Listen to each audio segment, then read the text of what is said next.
Gildan Media presents Your Coach in a Box.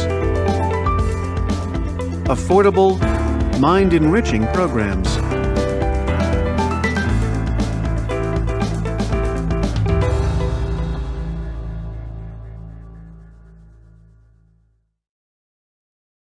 Gildan Media presents Ikigai, The Japanese Secret to a Long and Happy Life, written by Hector Garcia and Francesc Miralles, translated by Heather Cleary, read by Walter Dixon.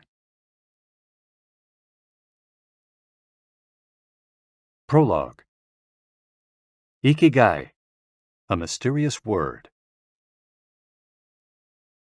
This audiobook first came into being on a rainy night in Tokyo, when its authors sat down together for the first time in one of the city's tiny bars. We had each read each other's work, but had never met, thanks to the thousands of miles that separate Barcelona from the capital of Japan. Then a mutual acquaintance put us in touch, launching a friendship that led to this project and seems destined to last a lifetime. The next time we got together, a year later, we strolled through a park in downtown Tokyo and ended up talking about trends in Western psychology, specifically logotherapy, which helps people find their purpose in life. We remarked that Viktor Frankl's logotherapy had gone out of fashion among practicing therapists, who favored other schools of psychology, though people still search for meaning in what they do and how they live. We ask ourselves things like, what is the meaning of my life? Is the point just to live longer, or should I seek a higher purpose? Why do some people know what they want and have a passion for life, while others languish in confusion? At some point in our conversation, the mysterious word Ikigai came up. This Japanese concept, which translates roughly as the happiness of always being busy, is like logotherapy, but it goes a step beyond. It also seems to be one way of explaining the extraordinary longevity of the Japanese, especially on the island of Okinawa, where there are 24.55 people over the age of 100 for every 100,000 inhabitants, far more than the global average. Those who study why the inhabitants of this island in the south of Japan live longer than people anywhere else in the world believe that one of the keys, in addition to a healthful diet, a simple life in the outdoors, green tea, and the subtropical climate, its average temperature is like that of Hawaii, is the Ikigai that shapes their lives. While researching this concept, we discovered that not a single book in the fields of psychology or personal development is dedicated to bringing this philosophy to the West. Is Ikigai the reason there are more centenarians in Okinawa than anywhere else? How does it inspire people to stay active until the very end? What is the secret to a long and happy life? As we explored the matter further, we discovered that one place in particular, Ogimi, a rural town on the north end of the island with a population of 3,000, boasts the highest life expectancy in the world, a fact that has earned it the nickname of the Village of Longevity. Okinawa is where most of Japan's shikuwasa, a lime-like fruit that packs an extraordinary antioxidant punch, comes from. Could that be Ogimi's secret to long life? Or is it the purity of the water used to brew its moringa tea? We decided to go study the secrets of the Japanese centenarians in person. After a year of preliminary research, we arrived in the village, where residents speak an ancient dialect and practice an animist religion that features long-haired forest sprites called bunagaya, with our cameras and recording devices in hand. As soon as we arrived, we could sense the incredible friendliness of its residents, who laughed and joked incessantly amid lush green hills fed by crystalline waters. As we conducted our interviews with the eldest residents of the town, we realized that something far more powerful than just these natural resources was at work. An uncommon joy flows from its inhabitants and guides them through the long and pleasurable journey of their lives. Again, the mysterious Ikigai. But what is it exactly? How do you get it? It never ceased to surprise us that this haven of nearly eternal life was located precisely in Okinawa, where 200,000 innocent lives were lost at the end of World War II. Rather than harbor animosity toward outsiders, however, Okinawans live by the principle of ichariba chode, a local expression that means treat everyone like a brother, even if you've never met them before. It turns out that one of the secrets to happiness of Ogimi's residents is feeling like part of a community. From an early age, they practice yui ma'aru, or teamwork, and so are used to helping one another. Nurturing friendships, eating light, getting enough rest, and doing regular, moderate exercise are all part of the equation of good health. But at the heart of the joie de vivre that inspires these centenarians to keep celebrating birthdays and cherishing each new day is their Ikigai. The purpose of this audiobook is to bring the secrets of Japan's centenarians to you and give you the tools to find your own Ikigai, because those who discover their Ikigai have everything they need for a long and joyful journey through life. Happy travels. Hector Garcia and Francesc Miralles. Chapter 1. Ikigai, the art of staying young while growing old. What is your reason for being? According to the Japanese, everyone has an Ikigai, what a French philosopher might call a raison d'être. Some people have found their Ikigai, while others are still looking, though they carry it within them. Our Ikigai is hidden deep inside each of us, and finding it requires a patient search. According to those born on Okinawa, the island with the most centenarians in the world, our Ikigai is the reason we get up in the morning. Ikigai can be described as the common ground you find between what you're good at, what you love, what the world needs, and what you can be paid for. Whatever you do, don't retire. Having a clearly defined Ikigai brings satisfaction, happiness, and meaning to our lives. The purpose of this audiobook is to help you find yours, and to share insights from Japanese philosophy on the lasting health of body, mind, and spirit. One surprising thing you notice living in Japan is how active people remain after they retire. In fact, many Japanese people never really retire. They keep doing what they love for as long as their health allows. There is, in fact, no word in Japanese that means retire in the sense of leaving the workforce for good, as in English. According to Dan Buettner, a National Geographic reporter who knows the country well, having a purpose in life is so important in Japanese culture that our idea of retirement simply doesn't exist there. The island of almost eternal youth. Certain longevity studies suggest that a strong sense of community and a clearly defined Ikigai are just as important as the famously healthful Japanese diet, perhaps even more so. Recent medical studies of centenarians from Okinawa and other so-called blue zones, the geographic regions where people live longest, provide a number of interesting facts about these extraordinary human beings. Not only do they live much longer than the rest of the world's population, they also suffer from fewer chronic illnesses, such as cancer and heart disease. Inflammatory disorders are also less common. Many of these centenarians enjoy enviable levels of vitality and health that would be unthinkable for people of advanced age elsewhere. Their blood tests reveal fewer free radicals, which are responsible for cellular aging, as a result of drinking tea and eating until their stomachs are only 80% full. Women experience more moderate symptoms during menopause, and both men and women maintain higher levels of sexual hormones until much later in life. The rate of dementia is well below the global average. Though we'll consider each of these findings over the course of the audiobook, research clearly indicates that the Okinawans' focus on Ikigai gives a sense of purpose to each and every day and plays an important role in their health and longevity.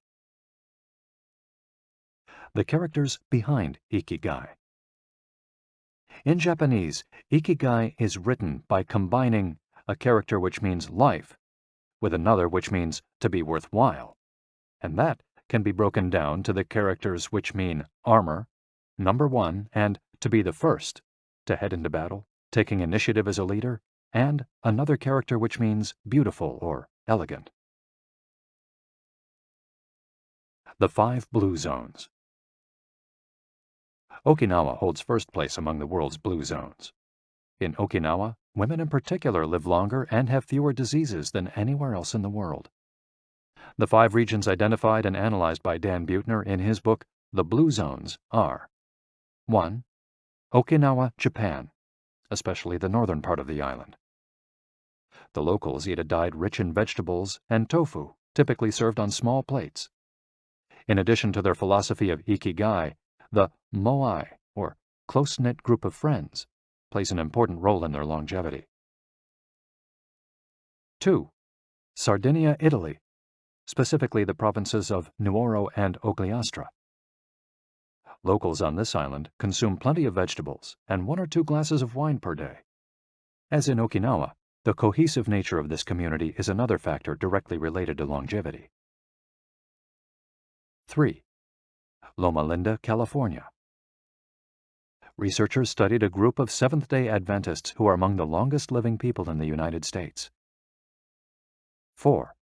The Nicoya Peninsula, Costa Rica. Locals remain remarkably active after 90. Many of the region's older residents have no problem getting up at 5:30 in the morning to work in the fields. 5. Ikaria, Greece. 1 of every 3 inhabitants of this island near the coast of Turkey is over 90 years old, compared to less than 1% of the population of the United States, a fact that has earned it the nickname of the Island of Long Life. The local secret seems to be a lifestyle that dates back to 500 BC. In the following chapters, we'll examine several factors that seem to be the keys to longevity and are found across the blue zones, paying special attention to Okinawa and its so-called Village of Longevity. First, however, it's worth pointing out that 3 of these regions are islands, where resources can be scarce and communities have to help one another. For many, helping others might be an Ikigai strong enough to keep them alive. According to scientists who have studied the 5 blue zones, the keys to longevity are diet, exercise, finding a purpose in life, an Ikigai, and forming strong social ties, that is, having a broad circle of friends and good family relations. Members of these communities manage their time well in order to reduce stress, consume little meat or processed foods, and drink alcohol in moderation. They don't do strenuous exercise, but they do move every day, taking walks and working in their vegetable gardens. People in the blue zones would rather walk than drive. Gardening, which involves daily, low-intensity movement, is a practice almost all of them have in common. The 80% secret. One of the most common sayings in Japan is harahachi-bu, which is repeated before or after eating and means something like, fill your belly to 80%. Ancient wisdom advises against eating until we are full. This is why Okinawans stop eating when they feel their stomachs reach 80% of their capacity, rather than overeating and wearing down their bodies with long digestive processes that accelerate cellular oxidation. Of course, there's no way to know objectively if your stomach is at 80% capacity. The lesson to learn from this saying is that we should stop eating when we're starting to feel full. The extra side dish, the snack we eat when we know in our hearts we don't really need it, the apple pie after lunch, all these will give us pleasure in the short term, but not having them will make us happier in the long term. The way food is served is also important. By presenting their meals on many small plates, the Japanese tend to eat less. A typical meal in a restaurant in Japan is served in 5 plates on a tray, 4 of them very small, and the main dish slightly bigger. Having 5 plates in front of you makes it seem like you're going to eat a lot, but what happens most of the time is that you end up feeling slightly hungry. This is one of the reasons why Westerners in Japan typically lose weight and stay trim. Recent studies by nutritionists reveal that Okinawans consume a daily average of 1,800 to 1,900 calories, compared to 2,200 to 3,300 in the United States, and have a body mass index between 18 and 22, compared to 26 or 27 in the United States. The Okinawan diet is rich in tofu, sweet potatoes, fish 3 times per week, and vegetables, roughly 11 ounces per day. In the chapter dedicated to nutrition, we'll see which healthy, antioxidant-rich foods are included in this 80%. Moai, connected for life. It is customary in Okinawa to form close bonds within local communities. A moai is an informal group of people with common interests who look out for one another.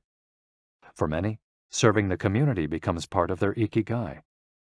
The moai has its origins in hard times, when farmers would get together to share best practices and help one another cope with meager harvests. Members of a moai make a set monthly contribution to the group. This payment allows them to participate in meetings, dinners, games of go and shogi, Japanese chess, or whatever hobby they have in common.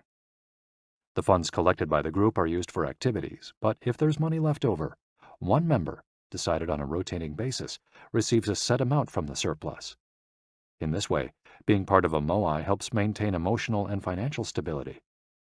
If a member of a moai is in financial trouble, he or she can get an advance from the group's savings. While the details of each moai's accounting practices vary according to the group and its economic means, the feeling of belonging and support gives the individual a sense of security and helps increase life expectancy. Following this brief introduction to the topics covered in this audiobook, we look at a few causes of premature aging in modern life, and then explore different factors related to Ikigai. Chapter 2. Anti-Aging Secrets. Little things that add up to a long and happy life. Aging's escape velocity and the rabbit. Imagine a sign far off in the future with a number on it that represents the age of your death. Every year that you live, you advance closer to the sign. When you reach the sign, you die. Now, imagine a rabbit holding the sign and walking to the future. Every year that you live, the rabbit is half a year as far away. After a while, you will reach the rabbit and die. But what if the rabbit could walk at a pace of 1 year for every year of your life? You would never be able to catch the rabbit, and therefore you would never die. The speed at which the rabbit walks to the future is our technology. The more we advance technology and knowledge of our bodies, the faster we can make the rabbit walk. Aging's escape velocity is the moment at which the rabbit walks at a pace of 1 year per year or faster, and we become immortal. Aging's escape velocity. For more than a century, we've managed to add an average of 0.3 years to our life expectancy every year. But what would happen if we had the technology to add a year of life expectancy every year? In theory, we would achieve biological immortality, having reached aging's escape velocity. Researchers with an eye to the future, such as Ray Kurzweil and Aubrey de Grey, claim that we'll reach this escape velocity in a matter of decades. Other scientists are less optimistic, predicting that we'll reach a limit, a maximum age we won't be able to surpass no matter how much technology we have. For example, some biologists assert that our cells stop regenerating after about 120 years. Active mind, youthful body. There is much wisdom in the classic saying, mens sana in corpore sano, a sound mind in a sound body. It reminds us that both mind and body are important, and that the health of one is connected to that of the other. It's been shown that maintaining an active, adaptable mind is one of the key factors in staying young. Having a youthful mind also drives you toward a healthy lifestyle that will slow the aging process. Just as a lack of physical exercise has negative effects on our bodies and mood, a lack of mental exercise is bad for us because it causes our neurons and neural connections to deteriorate, and as a result, reduces our ability to react to our surroundings. This is why it's so important to give your brain a workout. One pioneer in advocating for mental exercise is the Israeli neuroscientist Shlomo Brezhnitz, who argues that the brain needs a lot of stimulation in order to stay in shape. As he stated in an interview with Edward Punset for the Spanish television program Redis, there is a tension between what is good for someone and what they want to do. This is because people, especially older people, like to do things as they've always done them. The problem is that when the brain develops ingrained habits, it doesn't need to think anymore. Things get done quickly and efficiently on automatic pilot, often in a very advantageous way. This creates a tendency to stick to routines, and the only way of breaking these is to confront the brain with new information. Presented with new information, the brain creates new connections and is revitalized. This is why it's so important to expose yourself to change, even if stepping outside your comfort zone means feeling a bit of anxiety. The effects of mental training have been scientifically demonstrated. According to Collins Hemingway and Shlomo Brezhnitz in their book Maximum Brain Power, Challenging the Brain for Health and Wisdom, mental training is beneficial on many levels. You begin exercising your brain by doing a certain task for the first time, he writes, and at first it seems very difficult, but as you learn how to do it, the training is already working. The second time you realize that it's easier, not harder to do because you're getting better at it. This has a fantastic effect on a person's mood. In and of itself, it's a transformation that affects not only the results obtained, but also his or her self-image. This description of a mental workout might sound a bit formal, but simply interacting with others, playing a game, for example, offers new stimuli and helps prevent the depression that can come with solitude. Our neurons start to age while we're still in our 20s. This process is slowed, however, by intellectual activity, curiosity, and a desire to learn. Dealing with new situations, learning something new every day, playing games, and interacting with other people seem to be essential for anti-aging strategies for the mind. Furthermore, a more positive outlook in this regard will yield greater mental benefits.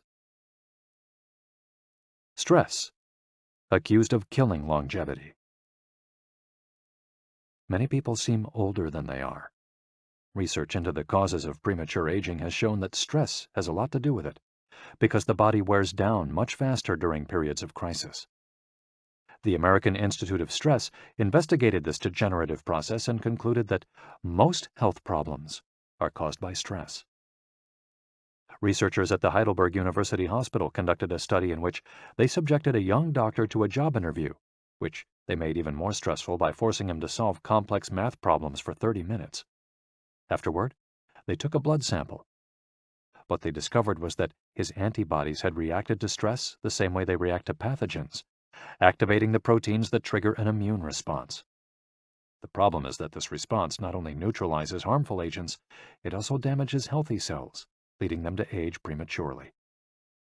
The University of California conducted a similar study, taking data and samples from 39 women who had high levels of stress due to the illness of one of their children, and comparing them to samples from women with healthy children and low levels of stress. They found that stress promotes cellular aging by weakening cell structures known as telomeres, which affect cellular regeneration and how our cells age. As the study revealed, the greater the stress, the greater the degenerative effects on cells.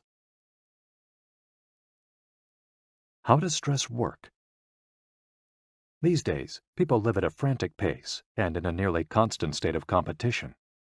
At this fever pitch, stress is a natural response to the information being received by the body as potentially dangerous or problematic.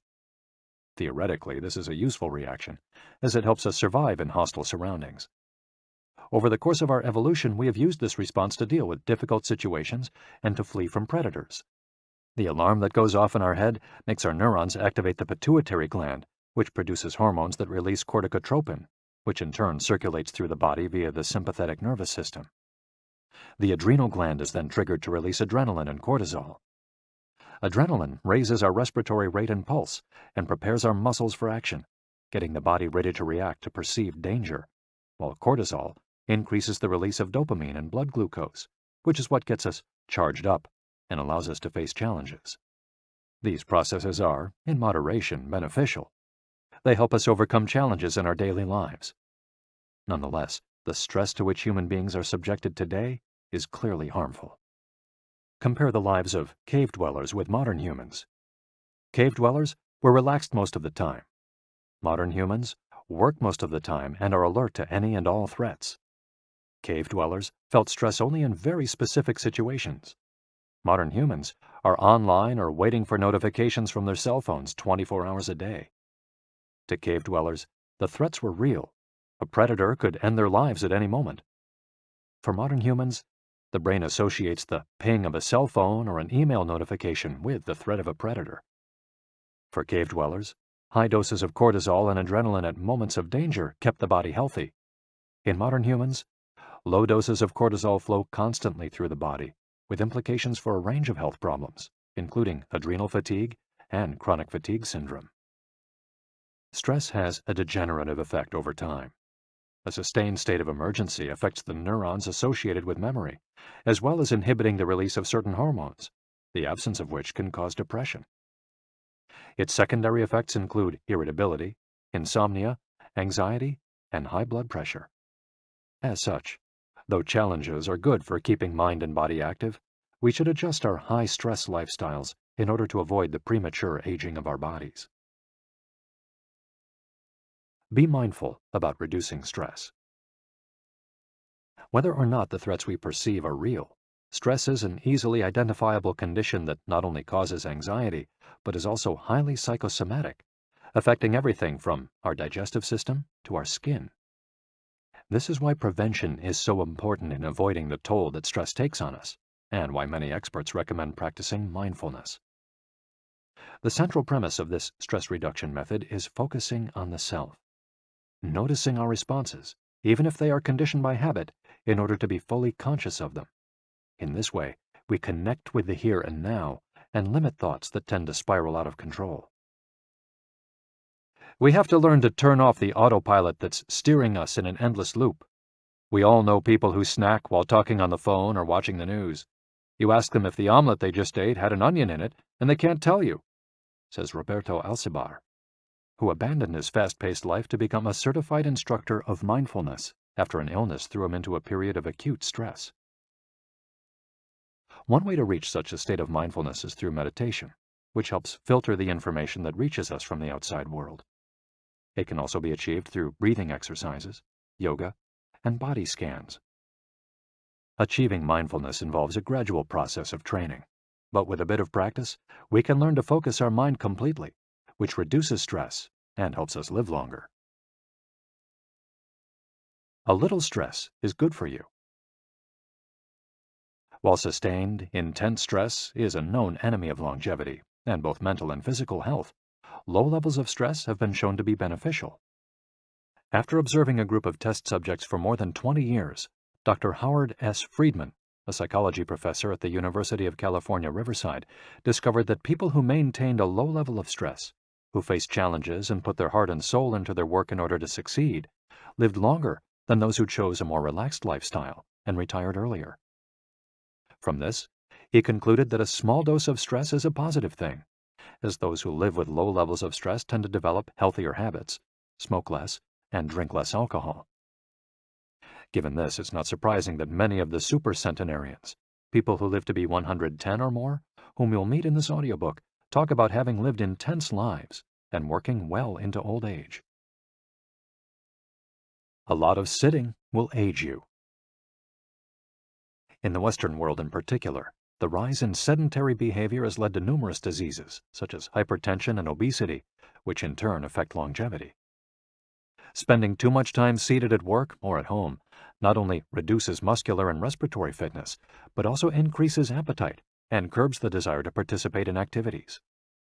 Being sedentary can lead to hypertension, imbalanced eating, cardiovascular disease, osteoporosis, and even certain kinds of cancer. Recent studies have shown a connection between a lack of physical activity and the progressive distortion of telomeres in the immune system, which ages those cells and, in turn, the organism as a whole. This is a problem at all life stages, not only among adults. Sedentary children suffer from high rates of obesity and all its associated health issues and risks, which is why it's so important to develop a healthy and active lifestyle at an early age. It's easy to be less sedentary. It just takes a bit of effort and a few changes to your routine. We can access a more active lifestyle that makes us feel better inside and out. We just have to add a few ingredients to our everyday habits. Walk to work, or just go on a walk, for at least 20 minutes each day. Use your feet instead of an elevator or escalator. This is good for your posture, your muscles, and your respiratory system, among other things. Participate in social or leisure activities, so that you don't spend too much time in front of the television. Replace your junk food with fruit, and you'll have less of an urge to snack and more nutrients in your system. Get the right amount of sleep. 7 to 9 hours is good, but any more than that makes us lethargic. Play with children or pets, or join a sports team. This not only strengthens the body, but also stimulates the mind and boosts self-esteem. Be conscious of your daily routine in order to detect harmful habits and replace them with more positive ones. By making these small changes, we can begin to renew our bodies and minds and increase our life expectancy. A model's best-kept secret. Though we age both externally and internally, both physically and mentally, one of the things that tell us the most about people's age is their skin, which takes on different textures and colors according to processes going on beneath the surface. Most of those who make their living as models claim to sleep between 9 and 10 hours the night before a fashion show. This gives their skin a taut, wrinkle-free appearance and a healthy, radiant glow. Science has shown that sleep is a key anti-aging tool because when we sleep, we generate melatonin, a hormone that occurs naturally in our bodies. The pineal gland produces it from the neurotransmitter serotonin, according to our diurnal and nocturnal rhythms, and it plays a role in our sleep and waking cycles. A powerful antioxidant, melatonin, helps us live longer and also offers the following benefits. It strengthens the immune system. It contains an element that protects against cancer. It promotes the natural production of insulin. It slows the onset of Alzheimer's disease. It helps prevent osteoporosis and fight heart disease. For all these reasons, melatonin is a great ally in preserving youth. It should be noted, however, that melatonin production decreases after age 30. We can compensate for this by eating a balanced diet and getting more calcium, soaking up a moderate amount of sun each day, getting enough sleep, avoiding stress, alcohol, tobacco, and caffeine, all of which make it harder to get a good night's rest, depriving us of the melatonin we need. Experts are trying to determine whether artificially stimulating production of melatonin might help slow the aging process, which would confirm the theory that we already carry the secret to longevity within us. Anti-aging attitudes. The mind has tremendous power over the body and how quickly it ages. Most doctors agree that the secret to keeping the body young is keeping the mind active, a key element of Ikigai, and not caving in when we face difficulties throughout our lives. One study, conducted at Yeshiva University, found that the people who live the longest have two dispositional traits in common: a positive attitude and a high degree of emotional awareness. In other words, those who face challenges with a positive outlook and are able to manage their emotions are already well on their way toward longevity. A stoic attitude, serenity in the face of a setback, can also help keep you young, as it lowers anxiety and stress levels and stabilizes behavior. This can be seen in the greater life expectancies of certain cultures with unhurried, deliberate lifestyles. Many centenarians and supercentenarians have similar profiles. They've had full lives that were difficult at times, but they knew how to approach these challenges with a positive attitude and not be overwhelmed by the obstacles they faced.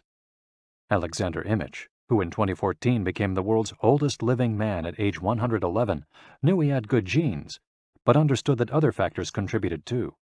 "The life you live is equally or more important for longevity," he said in an interview with Reuters after being added to Guinness World Records in 2014. An Ode to Longevity. During our stay in Ogimi, the village that holds the Guinness record for longevity, a woman who was about to turn 100 years old sang the following song for us in a mixture of Japanese and the local dialect. "To keep healthy and have a long life, eat just a little of everything with relish. Go to bed early, get up early, and then go out for a walk. We live each day with serenity, and we enjoy the journey. To keep healthy and have a long life, we get on well with all our friends. Spring, summer, fall, winter, we happily enjoy all the seasons. The secret is not to get distracted by how old the fingers are, from the fingers to the head and back once again. If you keep moving with your fingers working, 100 years will come to you." We can now use our fingers to play the next chapter, where we'll look at the close relationship between longevity and discovering our life's mission. Chapter 3.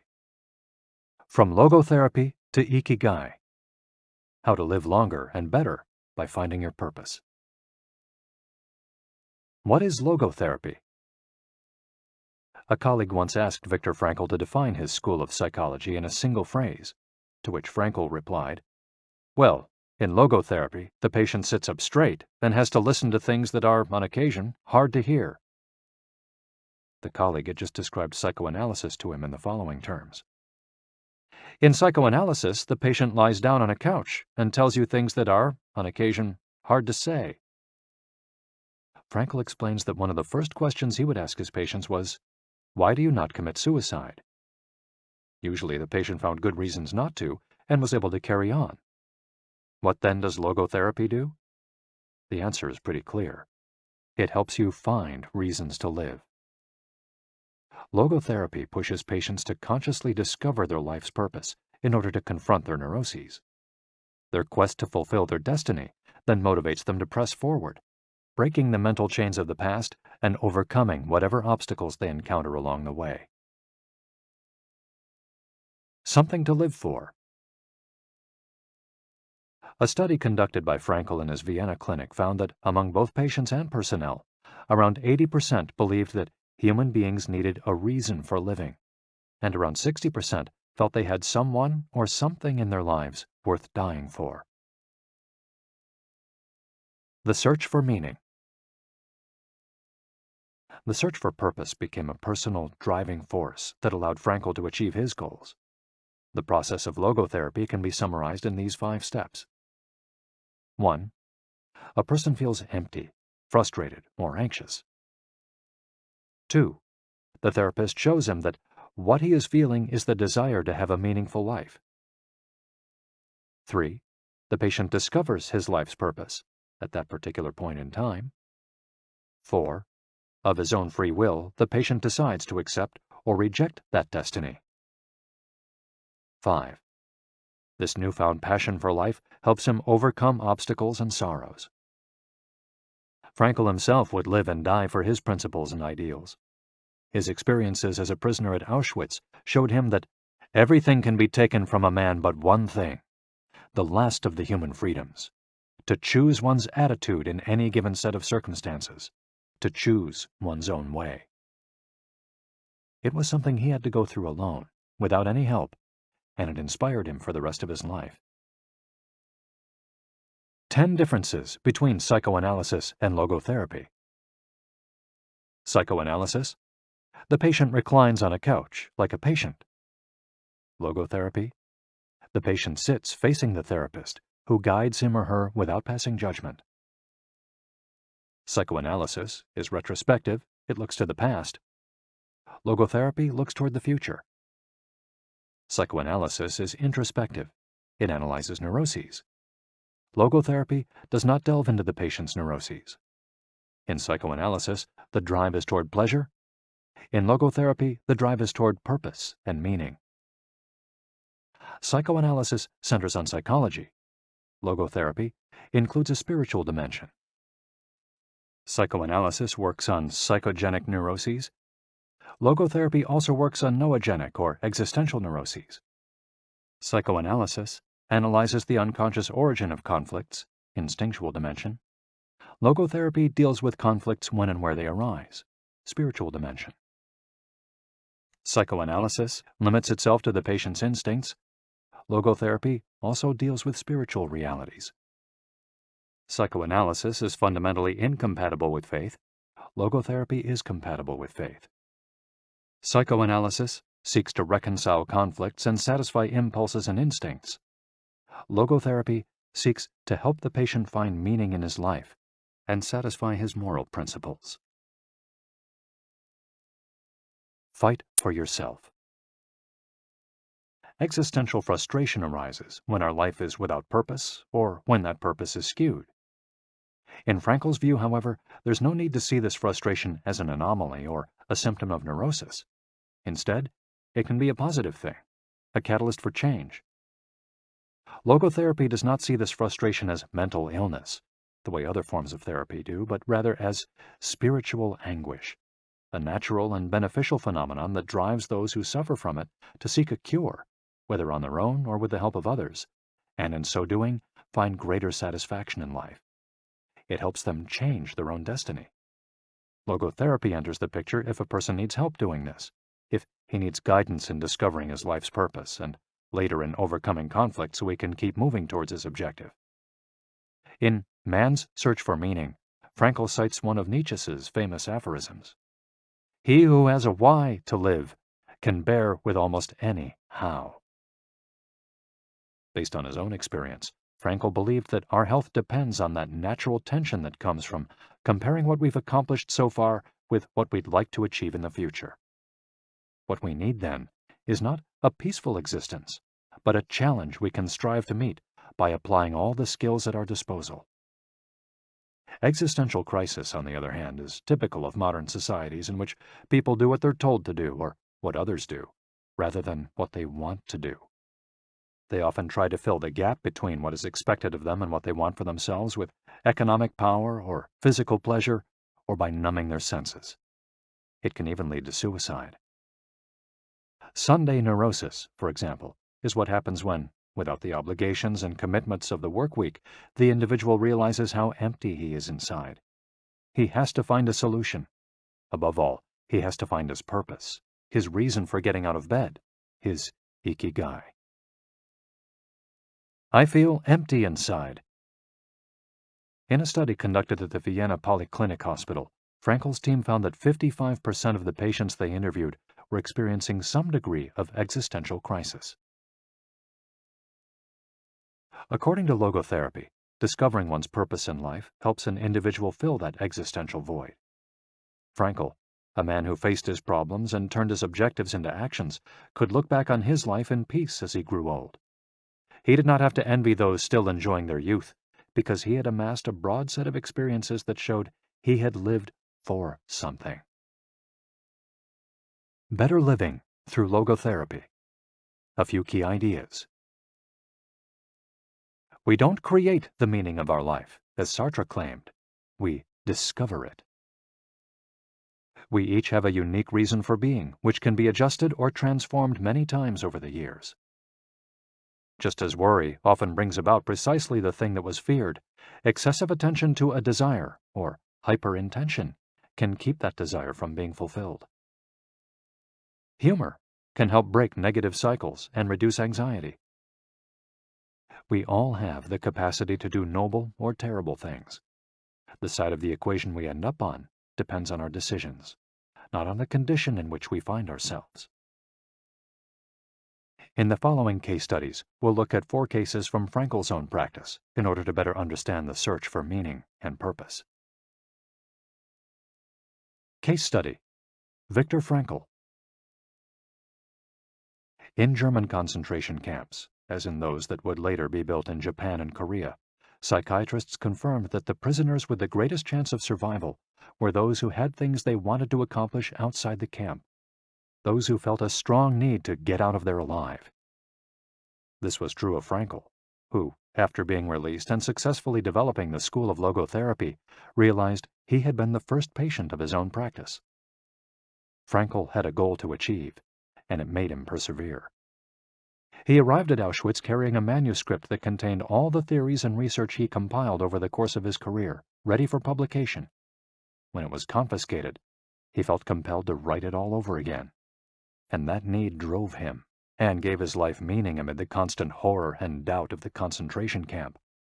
So much so that over the years, and especially when he fell ill with typhus, he would jot down fragments and key words from the lost work on any scrap of paper he found. Case study: The American Diplomat. An important North American diplomat went to Frankl to pick up where he left off with a course of treatment he had started 5 years earlier in the United States. When Frankl asked him why he had started therapy in the first place, the diplomat answered that he hated his job and his country's international policies, which he had to follow and enforce. His American psychoanalyst, whom he had been seeing for years, insisted he make peace with his father so that his government and his job, both representations of the paternal figure, would seem less disagreeable. Frankl, however, showed him in just a few sessions that his frustration was due to the fact that he wanted to pursue a different career, and the diplomat concluded his treatment with that idea in mind. 5 years later, the former diplomat informed Frankl that he had been working during that time in a different profession, and that he was happy. In Frankl's view, the man not only didn't need all those years of psychoanalysis, he also couldn't even really be considered a patient in need of therapy. He was simply someone in search of a new life's purpose. As soon as he found it, his life took on deeper meaning. Case study: The Suicidal Mother. The mother of a boy who had died at age 11 was admitted to Frankl's clinic after she tried to kill herself and her other son. It was this other son, paralyzed since birth, who kept her from carrying out her plan. He did believe his life had a purpose, and if his mother killed them both, it would keep him from achieving his goals. The woman shared her story in a group session. To help her, Frankl asked another woman to imagine a hypothetical situation in which she lay on her deathbed, old and wealthy, but childless. The woman insisted that, in that case, she would have felt her life had been a failure. When the suicidal mother was asked to perform the same exercise, imagining herself on her deathbed, she looked back and realized that she had done everything in her power for her children, for both of them. She had given her paralyzed son a good life, and he had turned into a kind, reasonably happy person. To this she added, crying, "As for myself, I can look back peacefully on my life, for I can say my life was full of meaning, and I have tried hard to live it fully. I have done my best. I have done my best for my son. My life was no failure." In this way, by imagining herself on her deathbed and looking back, the suicidal mother found the meaning that, though she was not aware of it, her life already had. Case study: The grief-stricken doctor. An elderly doctor, unable to overcome the deep depression into which he'd fallen after the death of his wife 2 years earlier, went to Frankl for help. Instead of giving him advice or analyzing his condition, Frankl asked him what would have happened if he had been the one who died first. The doctor, horrified, answered that it would have been terrible for his poor wife, that she would have suffered tremendously. To which Frankl responded, "You see, doctor, you've spared her all that suffering, but the price you have to pay for this is to survive and mourn her." The doctor didn't say another word. He left Frankl's office in peace after taking the therapist's hand in his own.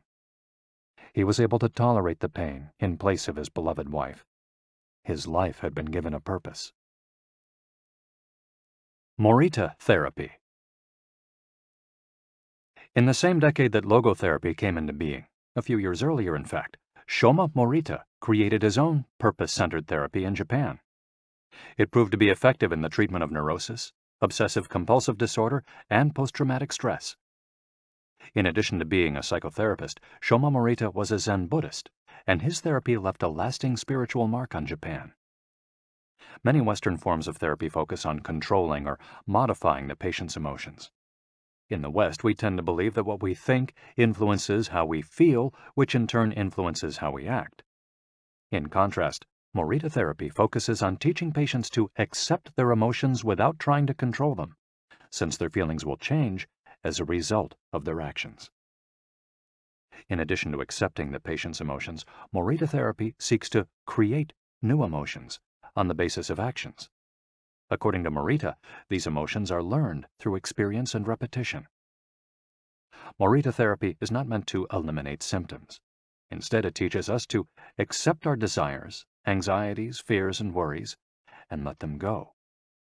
As Morita writes in his book, Morita Therapy and the True Nature of Anxiety-Based Disorders, in feelings, it is best to be wealthy and generous. Morita explained the idea of letting go of negative feelings with the following fable. A donkey that is tied to a post by a rope will keep walking around the post in an attempt to free itself, only to become more immobilized and attached to the post. The same thing applies to people with obsessive thinking, who become more trapped in their own suffering when they try to escape from their fears and discomfort. The basic principles of Morita therapy. 1. Accept your feelings. If we have obsessive thoughts, we should not try to control them or get rid of them. If we do, they become more intense. Regarding human emotions, the Zen master would say, if we try to get rid of one wave with another, we end up with an infinite sea. We don't create our feelings. They simply come to us, and we have to accept them. The trick is welcoming them. Morita likened emotions to the weather. We can't predict or control them. We can only observe them. To this point, he often quoted the Vietnamese monk Thich Nhat Hanh, who would say, "Hello, solitude. How are you today? Come, sit with me, and I will care for you." 2. Do what you should be doing. We shouldn't focus on eliminating symptoms, because recovery will come on its own. We should focus instead on the present moment, and if we're suffering, on accepting that suffering. Above all, we should avoid intellectualizing the situation. The therapist's mission is to develop the patient's character so he or she can face any situation, and character is grounded in the things we do. Morita therapy does not offer its patients explanations, but rather allows them to learn from their actions and activities. It doesn't tell you how to meditate or how to keep a diary the way Western therapies do. It's up to the patient to make discoveries through experience. 3. Discover your life's purpose. We can't control our emotions, but we can take charge of our actions every day. This is why we should have a clear sense of our purpose and always keep Morita's mantra in mind. What do we need to be doing right now? What action should we be taking? The key to achieving this is having dared to look inside yourself to find your Ikigai. The 4 phases of Morita therapy. Morita's original treatment, which lasts 15 to 21 days, consists of the following stages. 1. Isolation and rest, 5 to 7 days. During the first week of treatment, the patient rests in a room without any external stimuli. No television, books, family, friends, or speaking. All the patient has is his thoughts. He lies down for most of the day and is visited regularly by the therapist, who tries to avoid interacting with him as much as possible. The therapist simply advises the patient to continue observing the rise and fall of his emotions as he lies there. When the patient gets bored and wants to start doing things again, he's ready to move on to the next stage of therapy. 2. Light occupational therapy, 5 to 7 days. In this stage, the patient performs repetitive tasks in silence. One of these is keeping a diary about his thoughts and feelings. The patient goes outside after a week of being shut in, takes walks in nature, and does breathing exercises. He also starts doing simple activities such as gardening, drawing, or painting. During this stage, the patient is still not allowed to talk to anyone except the therapist. 3. Occupational therapy, 5 to 7 days. In this stage, the patient performs tasks that require physical movement. Dr. Morita liked to take his patients to the mountains to chop wood. In addition to physical tasks, the patient is also immersed in other activities such as writing, painting, or making ceramics. The patient can speak with others at this stage, but only about the tasks at hand. 4. The return to social life and the real world. The patient leaves the hospital and is reintroduced to social life, but maintains the practices of meditation and occupational therapy developed during treatment.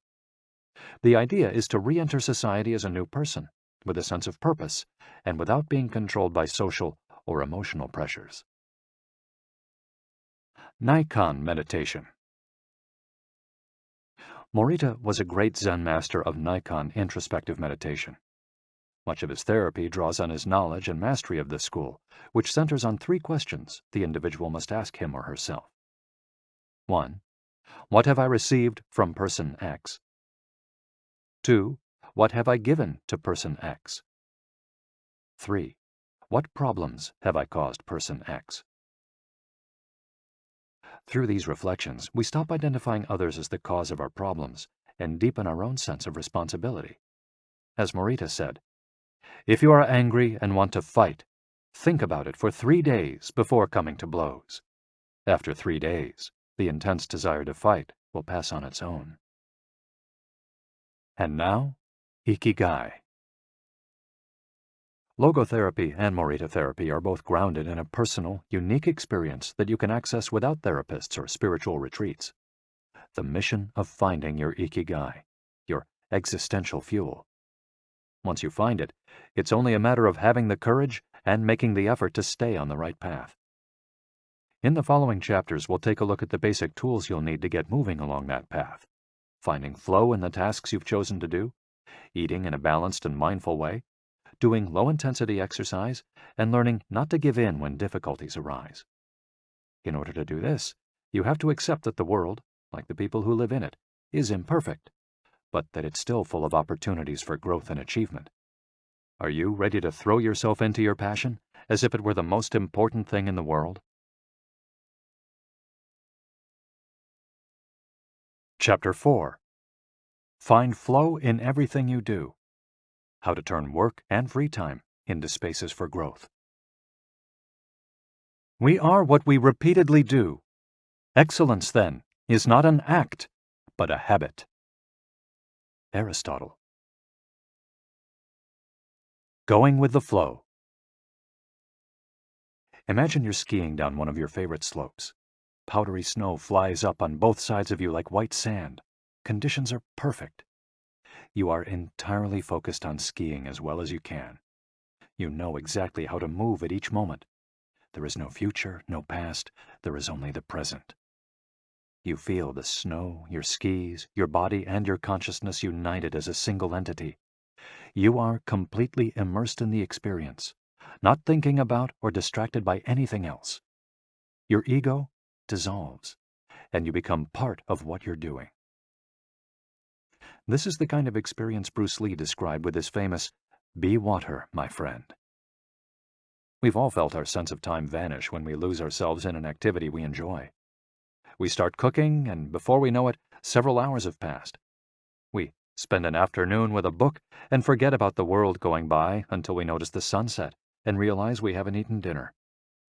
We go surfing and don't realize how many hours we've spent in the water until the next day when our muscles ache. The opposite can also happen. When we have to complete a task we don't want to do, every minute feels like a lifetime, and we can't stop looking at our watch. As the quip attributed to Einstein goes, "Put your hand on a hot stove for a minute, and it seems like an hour. Sit with a pretty girl for an hour, and it seems like a minute." That is relativity. The funny thing is that someone else might really enjoy the same task, but we want to finish as quickly as possible. What makes us enjoy doing something so much that we forget about whatever worries we might have while we do it? When are we happiest? These questions can help us discover our Ikigai. The power of flow. These questions are also at the heart of psychologist Mihaly Csikszentmihalyi's research into the experience of being completely immersed in what we're doing. Csikszentmihalyi called this state flow and described it as the pleasure, delight, creativity, and process when we are completely immersed in life. There is no magic recipe for finding happiness, for living according to your Ikigai, but one key ingredient is the ability to reach this state of flow, and, through this state, have an optimal experience. In order to achieve this optimal experience, we have to focus on increasing the time we spend on activities that bring us to this state of flow, rather than allowing ourselves to get caught up in activities that offer immediate pleasure, like eating too much, abusing drugs or alcohol, or stuffing ourselves with chocolate in front of the TV. As Csikszentmihalyi asserts in his book, Flow, The Psychology of Optimal Experience, flow is the state in which people are so involved in an activity that nothing else seems to matter. The experience itself is so enjoyable that people will do it, even at great cost, for the sheer sake of doing it. It's not only creative professionals who require the high doses of concentration that promote flow. Most athletes, chess players, and engineers also spend much of their time on activities that bring them to this state. According to Csikszentmihalyi's research, a chess player feels the same way upon entering a state of flow as a mathematician working on a formula, or a surgeon performing an operation. A professor of psychology, Csikszentmihalyi analyzed data from people around the world and discovered that flow is the same among individuals of all ages and cultures. In New York and Okinawa, we all reach a state of flow in the same way. But what happens to our mind when we're in that state? When we flow, we're focused on a concrete task without any distractions. Our mind is in order. The opposite occurs when we try to do something while our mind is on other things. The 7 conditions for achieving flow. According to researcher Owen Schaffer of DePaul University, the requirements for achieving flow are 1. Knowing what to do. 2. Knowing how to do it. 3. Knowing how well you're doing. 4. Knowing where to go, where navigation is involved. 5. Perceiving significant challenges. 6. Perceiving significant skills. 7. Being free from distractions. If you often find yourself losing focus while working on something you consider important, there are several strategies you can employ to increase your chances of achieving.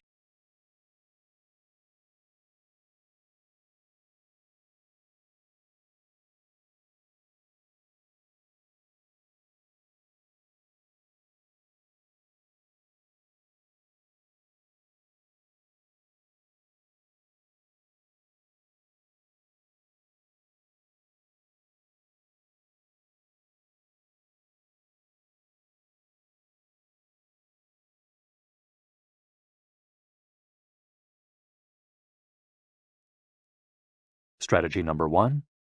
Choose a difficult task, but not too difficult. Schaffer's model encourages us to take on tasks that we have a chance of completing, but that are slightly outside our comfort zone. Every task, sport or job, has a set of rules, and we need a set of skills to follow them. If the rules for completing a task or achieving a purpose are too basic relative to our skill set, we'll likely get bored. Activities that are too easy lead to apathy.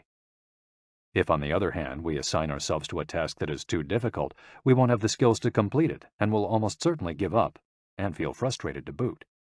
The ideal is to find a middle path, something aligned with our abilities but just a bit of a stretch, so we experience it as a challenge. That's what Ernest Hemingway meant when he said, "Sometimes I write better than I can." We want to see challenges through to the end because we enjoy the feeling of pushing ourselves. Bertrand Russell expressed a similar idea when he said, "To be able to concentrate for a considerable amount of time is essential to difficult achievement." If you're a graphic designer, learn a new software program for your next project. If you're a programmer, use a new programming language. If you're a dancer, try to incorporate into your next routine a movement that has seemed impossible for years. Add a little something extra, something that takes you out of your comfort zone. Even doing something as simple as reading means following certain rules, having certain abilities and knowledge. If we set out to read a book on quantum mechanics for specialists in physics without being specialists in physics ourselves, we'll probably give up after a few minutes. On the other end of the spectrum, if we already know everything a book has to tell us, we'll get bored right away. However, if the book is appropriate to our knowledge and abilities and builds on what we already know, we'll immerse ourselves in our reading, and time will flow. This pleasure and satisfaction are evidence that we are in tune with our Ikigai. In summary, easy tasks lead to boredom, challenging tasks lead to flow, tasks beyond our abilities lead to anxiety. Strategy 2. Have a clear, concrete objective. Video games, played in moderation, board games, and sports are great ways to achieve flow because the objective tends to be very clear. Beat your rival or your own record while following a set of explicitly defined rules. Unfortunately, the objective isn't quite as clear in most situations. According to a study by Boston Consulting Group, when asked about their bosses, the #1 complaint of employees at multinational corporations is that they don't communicate the team's mission clearly, and that as a result, the employees don't know what their objectives are. What often happens, especially in big companies, is that the executives get lost in the details of obsessive planning, creating strategies to hide the fact that they don't have a clear objective. It's like heading out to sea with a map, but no destination. It's much more important to have a compass pointing to a concrete objective than to have a map. Joy Ito, director of the MIT Media Lab, encourages us to use the principle of compass over maps as a tool to navigate our world of uncertainty. In the book Whiplash, How to Survive Our Faster Future, he and Jeff Howe write, "In an increasingly unpredictable world moving ever more quickly, a detailed map may lead you deep into the woods at an unnecessarily high cost.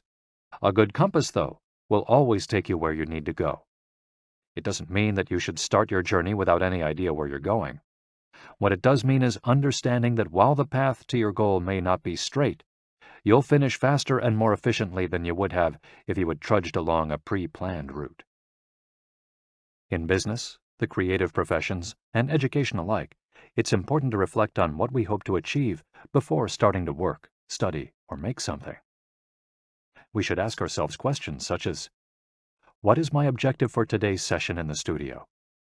How many words am I going to write today for the article coming out next month? What is my team's mission? How fast will I set the metronome tomorrow in order to play that sonata at an allegro tempo by the end of the week? Having a clear objective is important in achieving flow, but we also have to know how to leave it behind when we get down to business. Once the journey has begun, we should keep this objective in mind without obsessing over it. When Olympic athletes compete for a gold medal, they can't stop to think how pretty the medal is. They have to be present in the moment. They have to flow. If they lose focus for a second, thinking how proud they'll be to show the medal to their parents, they'll almost certainly commit an error at a critical moment and will not win the competition. One common example of this is writer's block. Imagine that a writer has to finish a novel in 3 months. The objective is clear. The problem is that the writer can't stop obsessing over it. Every day she wakes up thinking, I have to write that novel. And every day she sets about reading the newspaper and cleaning the house. Every evening she feels frustrated and promises she'll get to work the next day.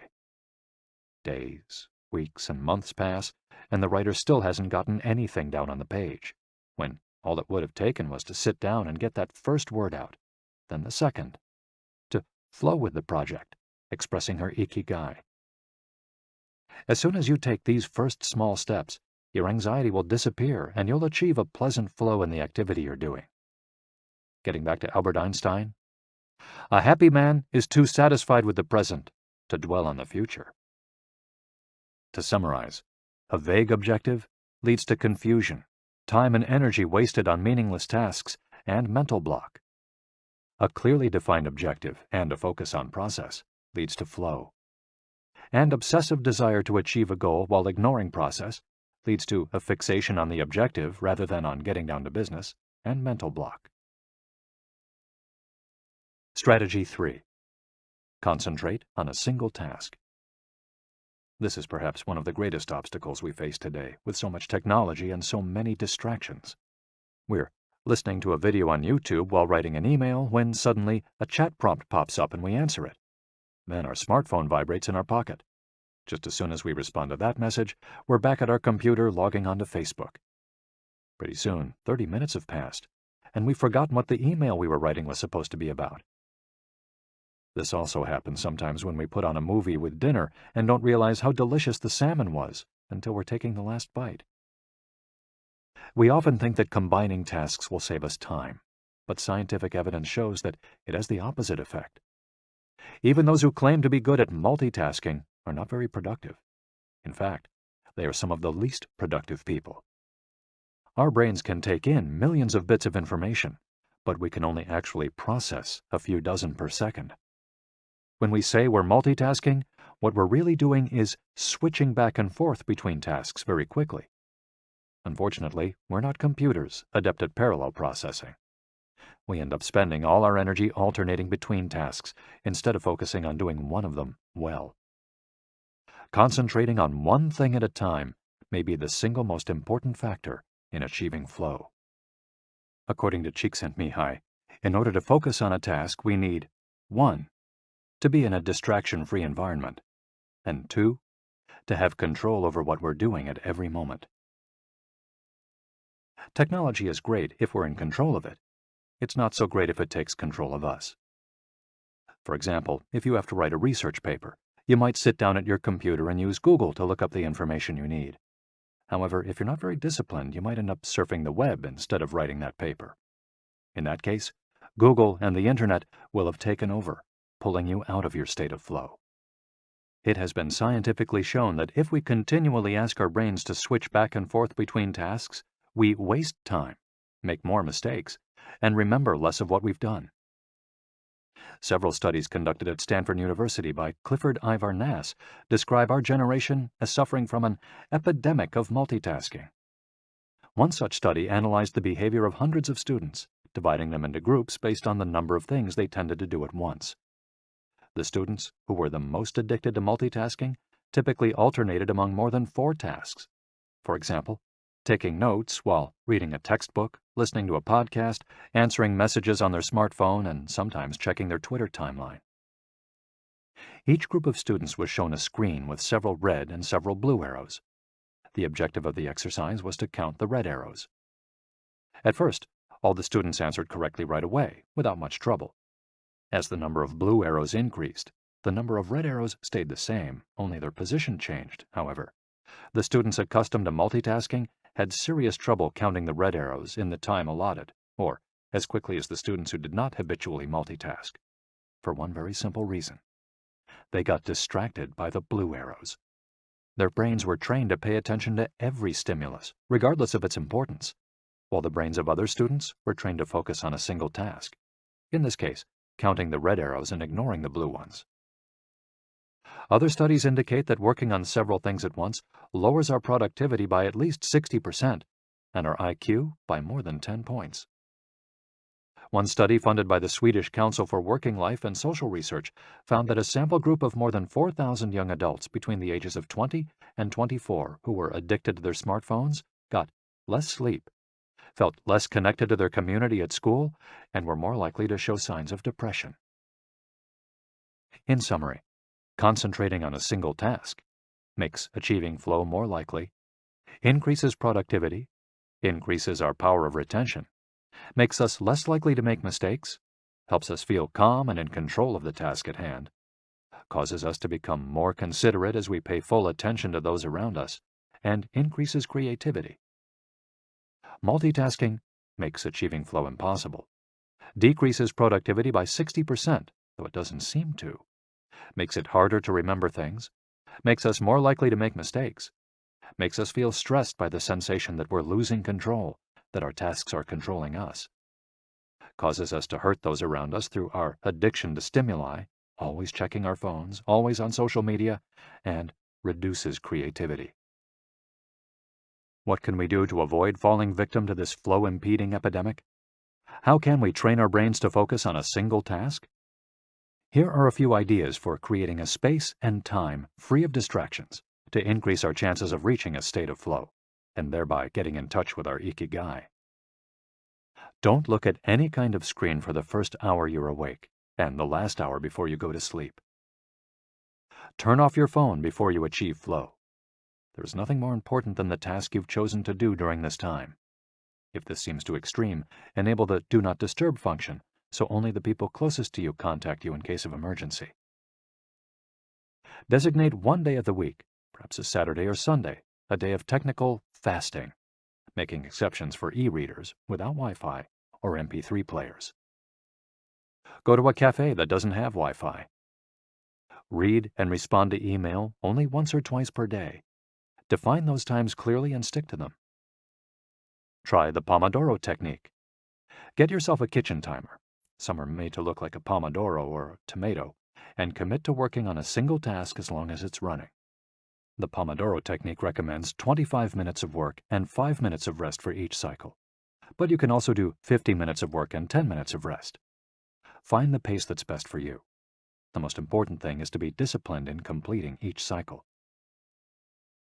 Start your work session with a ritual you enjoy, and end it with a reward. Train your mind to return to the present when you find yourself getting distracted. Practice mindfulness or another form of meditation. Go for a walk or a swim, whatever will help you get centered again. Work in a space where you will not be distracted. If you can't do this at home, go to a library, a cafe, or, if your task involves playing the saxophone, a music studio. If you find that your surroundings continue to distract you, keep looking until you find the right place. Divide each activity into groups of related tasks and assign each group its own place and time. For example, if you're writing a magazine article, you could do research and take notes at home in the morning, write in the library in the afternoon, and edit on the couch at night. Bundle routine tasks, such as sending out invoices, making phone calls, and so on, and do them all at once. A summary of the advantages of flow versus the disadvantages of distraction. A focused mind versus a wandering mind. Living in the present versus thinking about the past and the future. Being free from worry versus having concerns about our daily life and the people around us invading our thoughts. having the hours fly by versus having every minute seem endless. With flow, we feel in control. With distraction, we lose control and fail to complete the task at hand, or other tasks or people keep us from our work. With flow, we prepare thoroughly. With distraction, we act without being prepared. With flow, we know what we should be doing at any given moment. When distracted, we frequently get stuck and don't know how to proceed. With flow, our mind is clear and overcomes all obstacles to the flow of thought.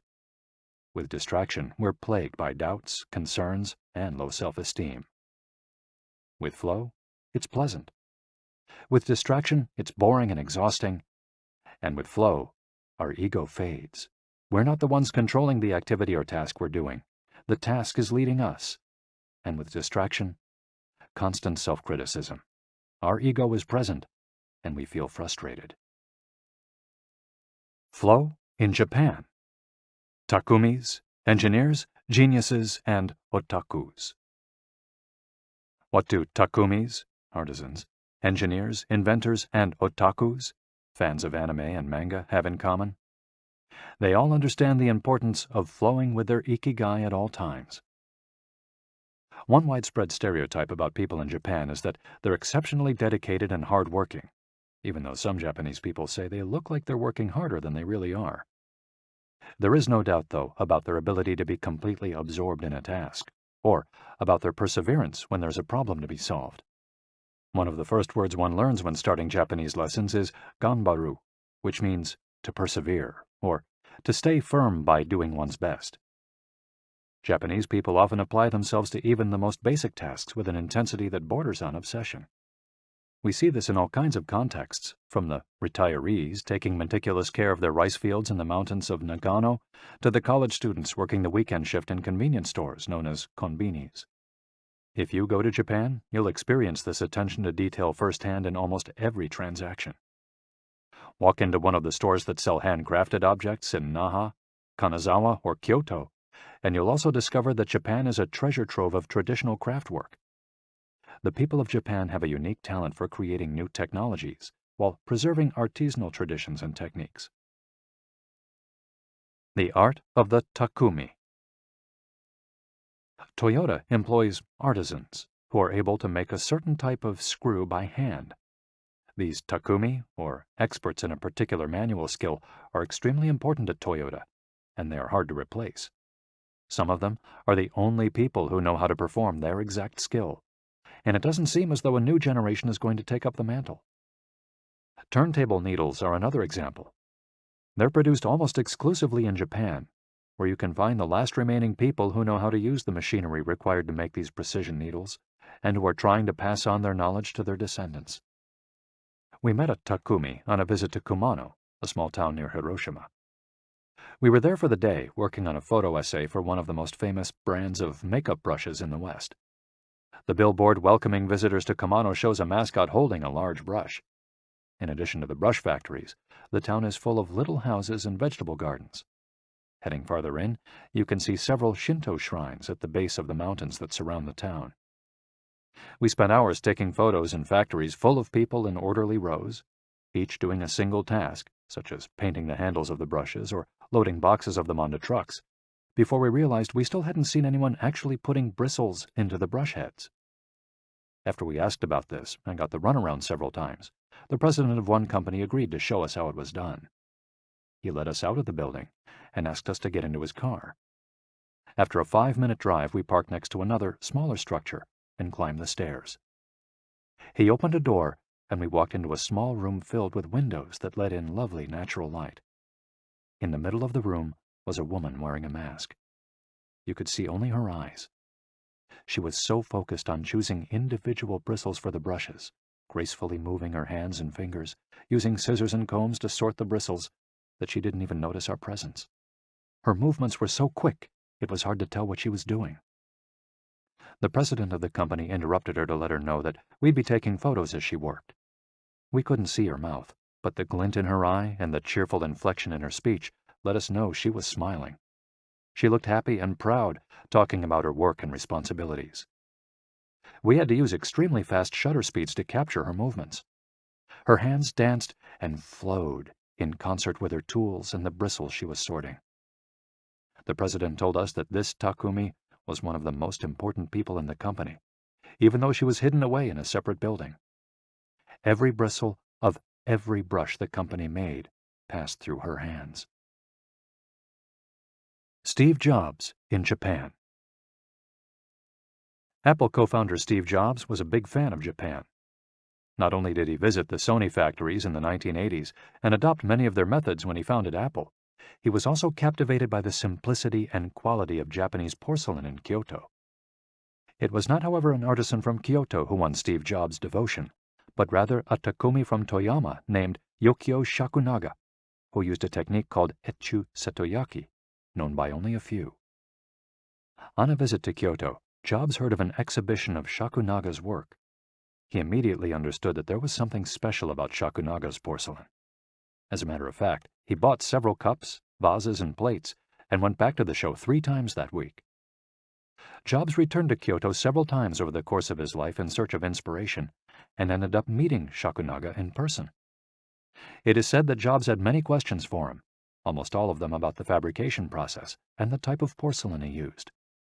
Shakunaga explained that he used white porcelain he extracted himself from mountains in the Toyama prefecture, making him the only artist of his ilk familiar with the fabrication process of porcelain objects from their origins in the mountains to their final form, an authentic Takumi. Jobs was so impressed that he considered going to Toyama to see the mountain where Shakunaga got his porcelain, but thought better of it when he heard that it was more than 4 hours by train from Kyoto. In an interview after Jobs' death, Shakunaga said he was very proud that his work had been appreciated by the man who created the iPhone. He added that Jobs' last purchase from him had been a set of 12 teacups. Jobs had asked for something special, a new style. To satisfy this request, Shakunaga made 150 teacups in the process of testing out new ideas. Of these, he chose the 12 best and sent them to the Jobs family. Ever since his first trip to Japan, Jobs was fascinated and inspired by the country's artisans, engineers, especially at Sony, philosophy, especially Zen, and cuisine, especially sushi. Sophisticated simplicity. What do Japanese artisans, engineers, Zen philosophy, and cuisine have in common? Simplicity and attention to detail.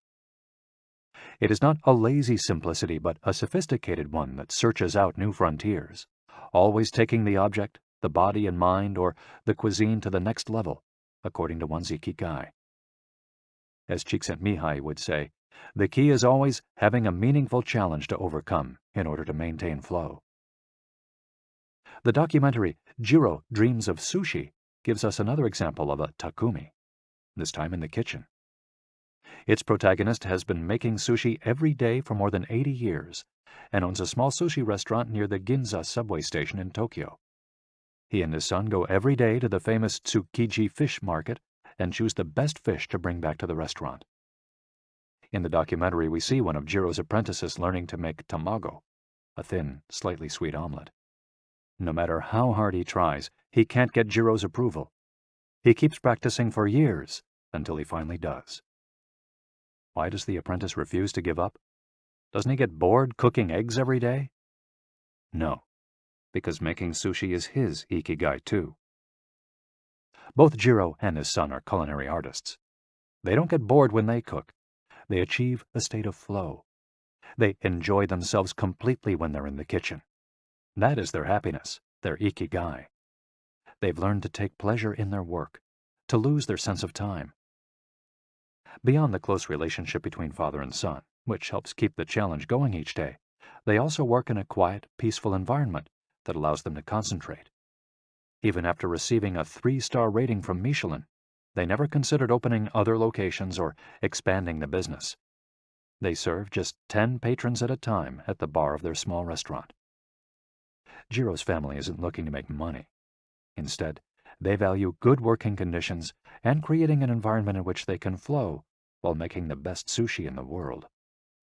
Jiro, like Yukio Shakunaga, begins his work at the source. He goes to the fish market to find the best tuna. Shakunaga goes to the mountains to find the best porcelain. when they get down to work, both become one with the object they are creating. This unity with the object that they reach in a state of flow takes on special meaning in Japan, where, according to Shintoism, forests, trees, and objects have a kami, spirit or god within them. When someone, whether an artist, an engineer, or a chef, sets out to create something, his or her responsibility is to use nature to give it life, while respecting that nature at every moment. During this process, the artisan becomes one with the object and flows with it. An ironworker would say that metal has a life of its own, just as someone making ceramics would say the clay does. The Japanese are skilled at bringing nature and technology together, not man versus nature, but a union of the two. The purity of Ghibli. There are those who say that the Shinto value of being connected with nature is vanishing. One of the harshest critics of this loss is another artist with a clearly defined Ikigai, Hayao Miyazaki, the director of the animated films produced by Studio Ghibli. In nearly all his films, we see humans, technology, fantasy, and nature in a state of conflict, and in the end, coming together. One of the most poignant metaphors in his film Spirited Away is an obese spirit covered in trash that represents pollution of the rivers. In Miyazaki's films, forests have personalities, trees have feelings, and robots befriend birds. Considered a national treasure by the Japanese government, Miyazaki is an artist capable of becoming completely absorbed in his art. He uses a cell phone from the late 1990s, and he makes his entire team draw by hand.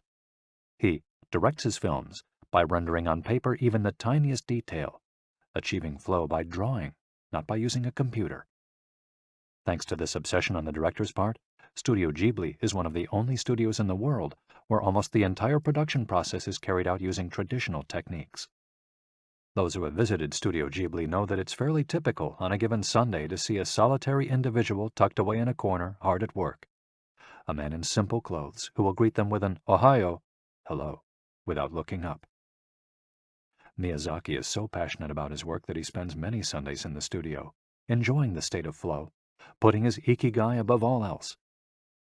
Visitors know that under no circumstances is one to bother Miyazaki, who is known for his quick temper, especially if he is interrupted while drawing. In 2013, Miyazaki announced he was going to retire.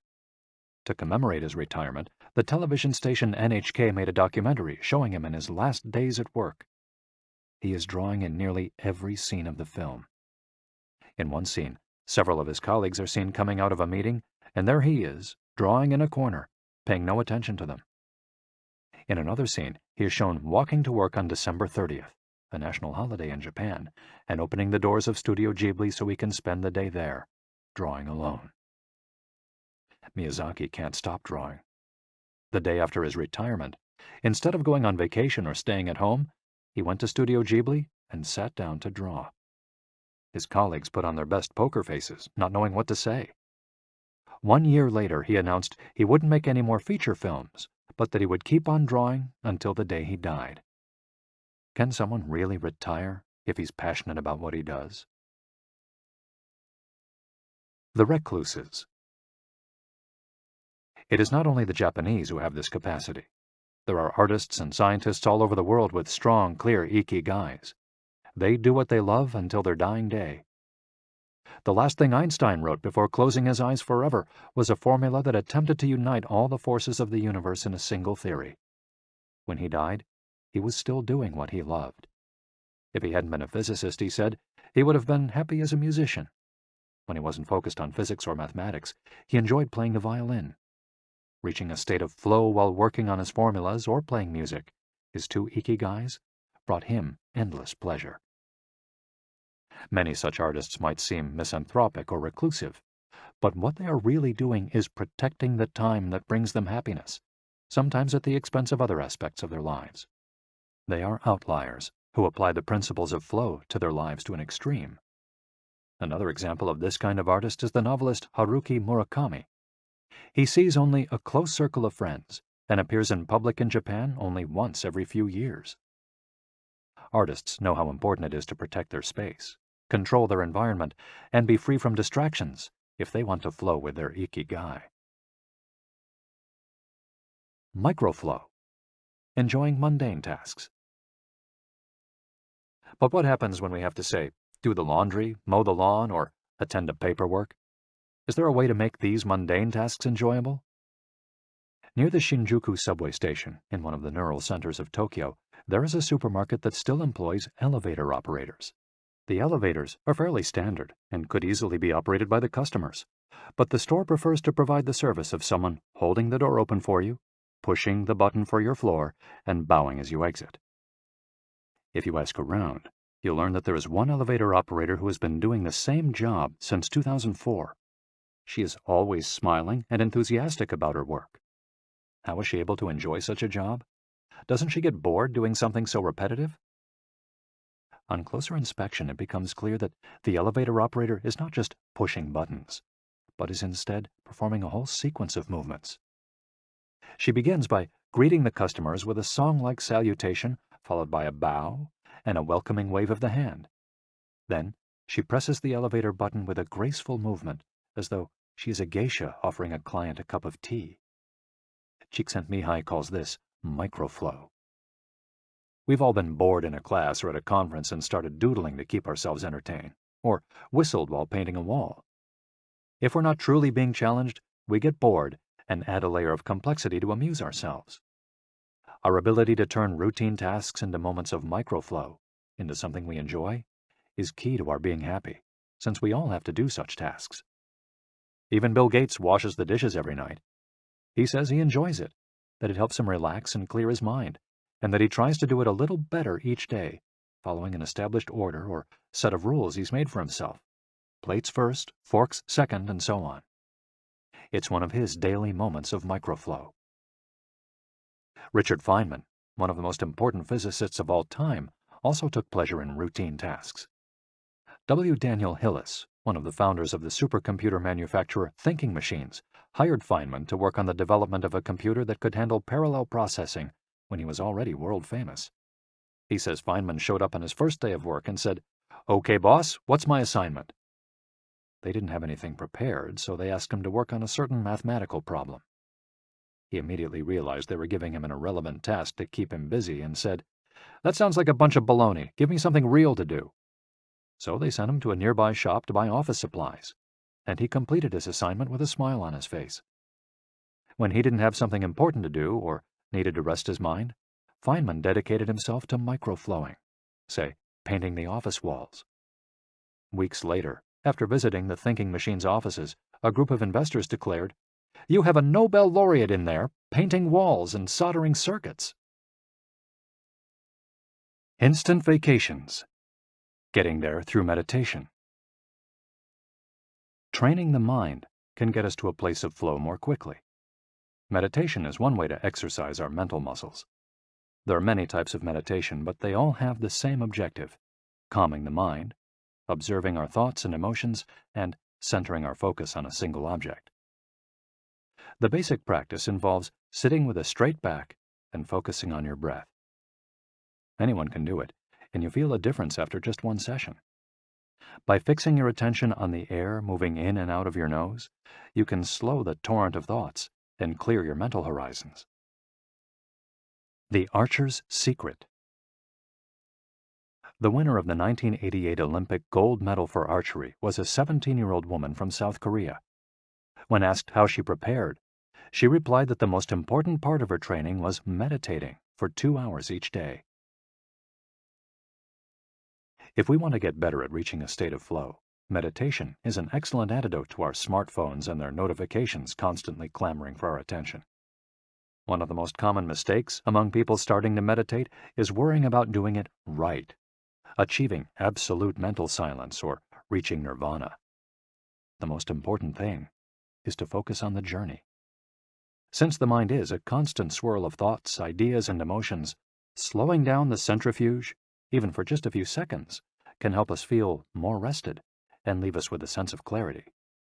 In fact, one of the things we learn in the practice of meditation is not to worry about anything that flits across our mental screen. The idea of killing our boss might flash into our mind, but we simply label it as a thought and let it pass like a cloud, without judging or rejecting it. It's only a thought, one of the 60,000 we have every day, according to some experts. Meditation generates alpha and theta brainwaves.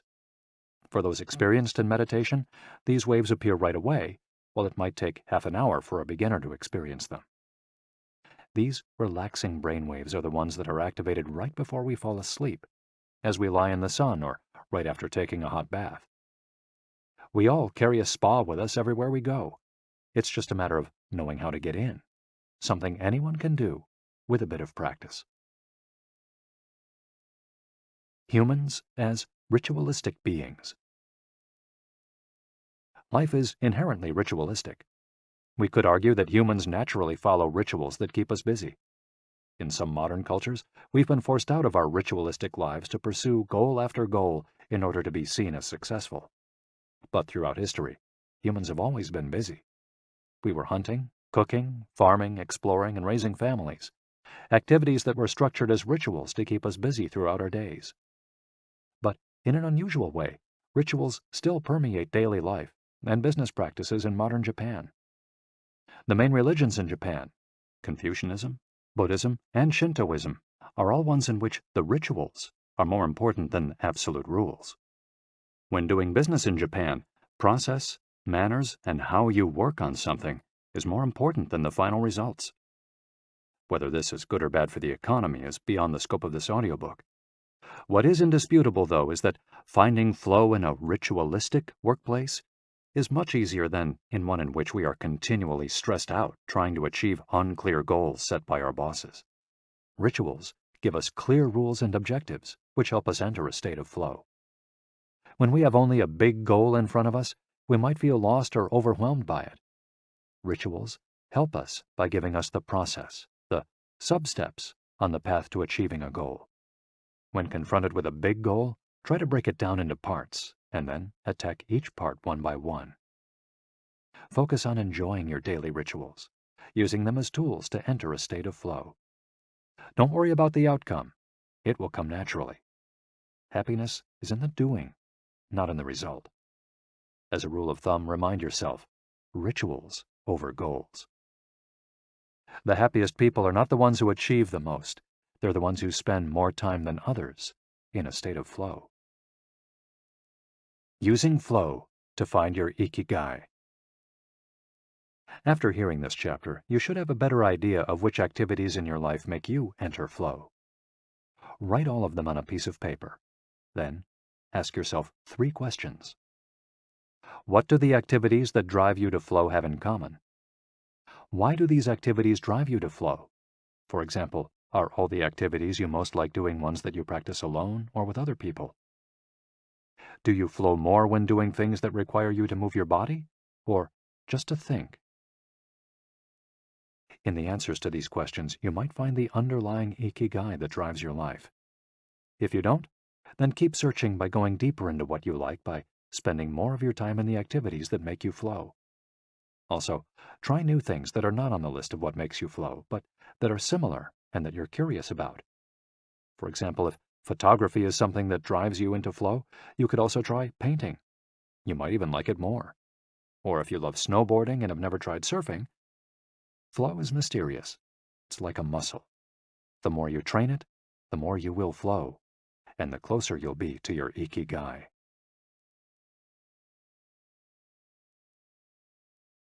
Chapter 5. Masters of Longevity. Words of wisdom from the longest living people in the world. When we started working on this audiobook, we didn't want to just research the factors that contribute to a long and happy life. We wanted to hear from the true masters of this art. The interviews we conducted in Okinawa merit their own chapter, but in the section that precedes it, we've provided an overview of the life philosophies of a few international champions of longevity. We're talking about super centenarians, people who live to 110 years of age or more. The term was coined in 1970 by Norris McWhirter, editor of the Guinness Book of World Records. Its use became more widespread in the 1990s after it appeared in William Strauss and Neil Howe's Generations. Today, there are an estimated 300 to 450 supercentenarians in the world, although the age of only around 75 of them has been confirmed. They aren't superheroes, but we could see them as such for having spent far more time on this planet than the average life expectancy would predict. Given the rise in life expectancy around the world, the number of supercentenarians might also increase. A healthy and purposeful life could help us join their ranks. Let's take a look at what a few of them have to say. Misao Okawa, 117. Eat and sleep, and you'll live a long time. You have to learn to relax. According to the Gerontology Research Group, until April 2015, the oldest living person in the world was Misao Okawa, who passed away in a care facility in Osaka, Japan after living for 117 years, 27 days. The daughter of a textile merchant, she was born in 1898, when Spain lost its colonies in Cuba and the Philippines, and the United States annexed Hawaii and launched Pepsi-Cola. Until she was 110, this woman, who lived in 3 different centuries, cared for herself unassisted. When specialists asked about her self-care routine, Misao answered simply, eating sushi and sleeping, to which we should add, having a tremendous thirst for life. When they inquired about her secret for longevity, she answered with a smile, I ask myself the same thing. Proof that Japan continues to be a factory of long life. In July of the same year, Sakari Momoi passed away at 112 years and 150 days old. At the time, he was the oldest man in the world, though he was younger than 57 women. Maria Capovilla, 116. I've never eaten meat in my life. Born in Ecuador in 1889, Maria Capovilla was recognized by Guinness as the world's oldest person. She died of pneumonia in 2006 at 116 years and 347 days old, leaving behind 3 children, 12 grandchildren, and 20 great and great-great-grandchildren. She gave one of her last interviews at age 107, sharing her memories and her thoughts. I'm happy, and I give thanks to God who keeps me going. I never thought I'd live so long. I thought I'd die long ago. My husband, Antonio Capovilla, was the captain of a ship. He passed away at 84. We had 2 daughters and a son, and now I have many grandchildren and great-grandchildren. Things were better back in the old days. People behaved better. We used to dance, but we were more restrained. There was this one song I loved dancing to, Maria, by Luis Alarcón. I still remember most of the words. I also remember many prayers and say them every day. I like the waltz, and can still dance it. I also still make crafts. I do some of the things I did when I was in school. When she had finished recalling her past, she began to dance, one of her great passions, with an energy that made her seem decades younger. When asked about her secret for longevity, she responded simply, I don't know what the secret to long life is.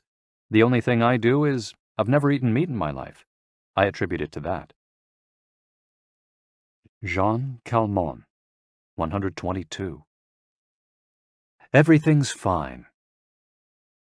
Born in Arles, France, in February 1875, Jean Calment lived until August 4, 1997, making her, at 122, the oldest person of verified age in history. She jokingly said that she competed with Methuselah, and there is no question that she broke numerous records as she went on celebrating birthdays. She died of natural causes at the end of a happy life, during which she denied herself almost nothing. She rode a bicycle until she turned 100. She lived on her own until 110, when she agreed to move into a nursing home after accidentally starting a small fire in her apartment. She stopped smoking at 120 when her cataracts started making it hard for her to bring a cigarette to her lips. One of her secrets may have been her sense of humor. As she said on her 120th birthday, I see badly, I hear badly, and I feel bad, but everything's fine. Walter Bruning, 114. If you keep your mind and body busy, you'll be around a long time. Born in Minnesota in 1896, Walter Bruning was able to see 3 centuries in his lifetime. He died in Montana in 2011 from natural causes. He'd had 2 wives and a 50-year career on the railroad. At 83, he retired to an assisted living center in Montana, where he remained until his death. He is the second oldest man of verified age ever born in the United States. He gave many interviews in his final years, insisting that his longevity stemmed from, among other things, his habit of eating only 2 meals per day and working for as many hours as he could. "Your mind and your body, you keep both busy," he said on his 112th birthday. "You'll be here a long time." Back then, he was still exercising every day. Among Bruning's other secrets, he had a habit of helping others, and he wasn't afraid of dying. As he declared in a 2010 interview with the Associated Press, "We're all going to die. Some people are scared of dying. Never be afraid to die, because you're born to die." Before passing away in 2011, he is said to have told a pastor that he'd made a deal with God. If he wasn't going to get better, it was time to go. Alexander Emich, 111. "I just haven't died yet." Born in Poland in 1903, Alexander Emich was a chemist and parapsychologist residing in the United States who, after the death of his predecessor in 2014, became the oldest man of authenticated age in the world. Emich himself died a year thereafter, in June of that year, leaving behind a long life rich with experiences. Emich attributed his longevity to, among other things, never drinking alcohol. "It's not as though I'd won the Nobel Prize," he said upon being declared the world's oldest man. "I never thought I'd get to be so old." When asked about his secret to living so long, his answer was, "I don't know. I just haven't died yet." Ikigai artists. The secret to long life, however, is not held by supercentenarians alone.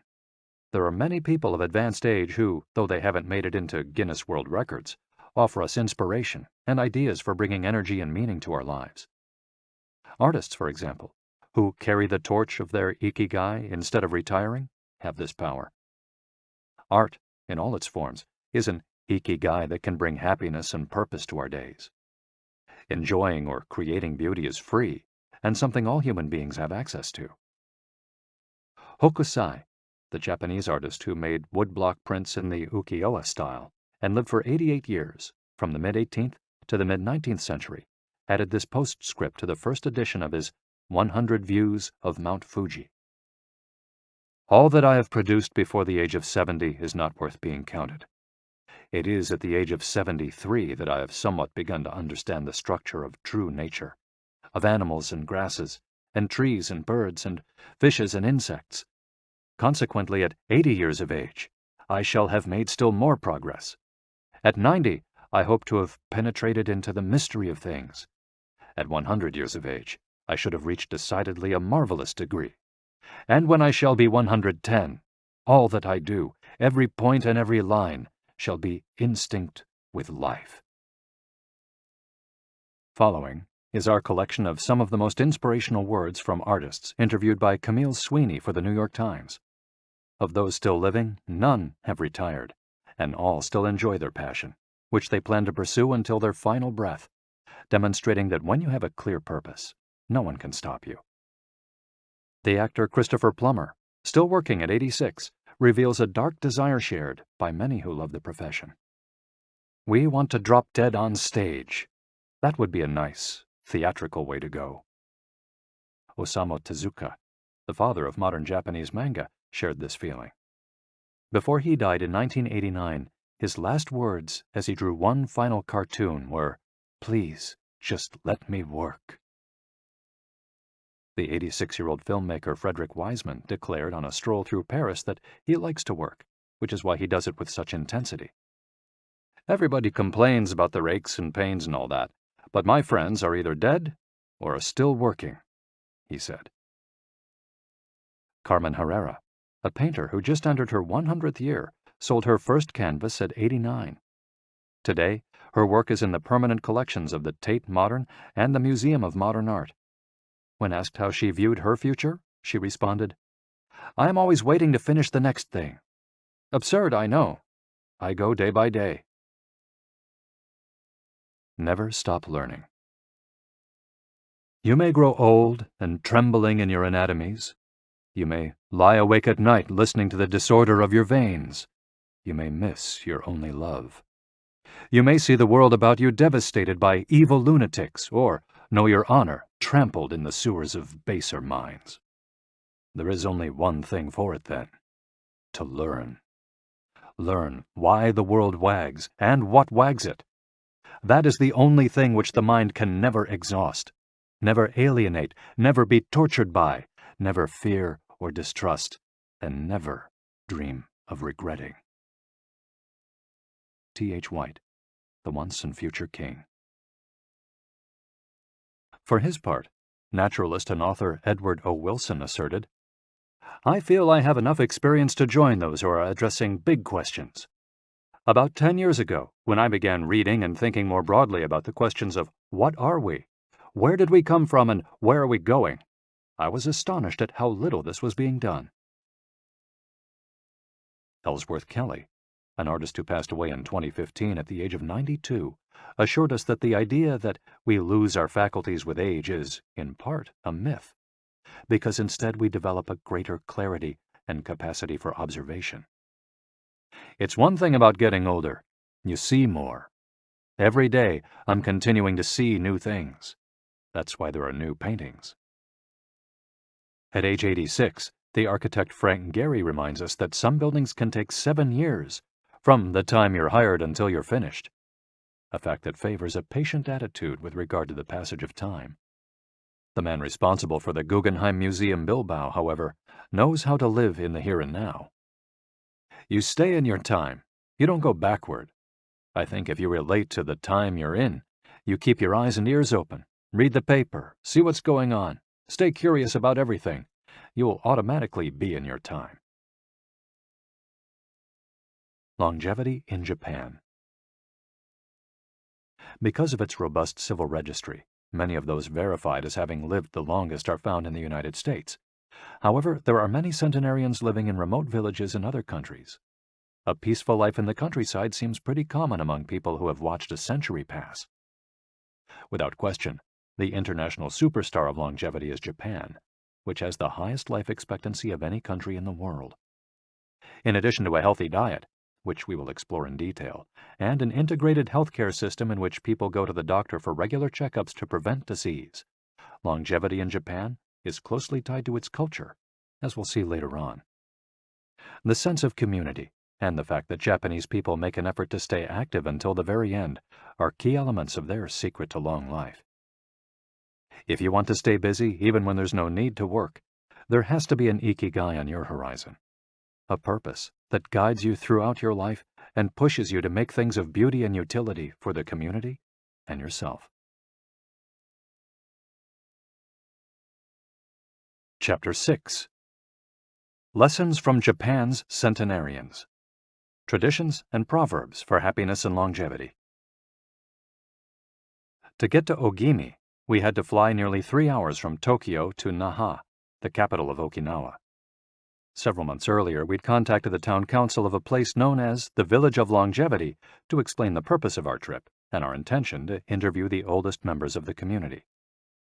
After numerous conversations, we finally got the help we were looking for and were able to rent a house just outside the town. 1 year after starting this project, we found ourselves on the doorstep of some of the longest living people in the world.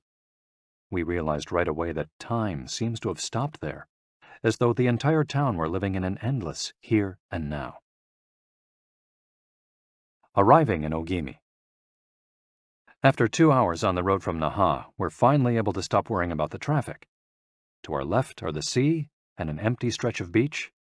To our right, the mountainous jungle of Okinawa's Yanbaru forests.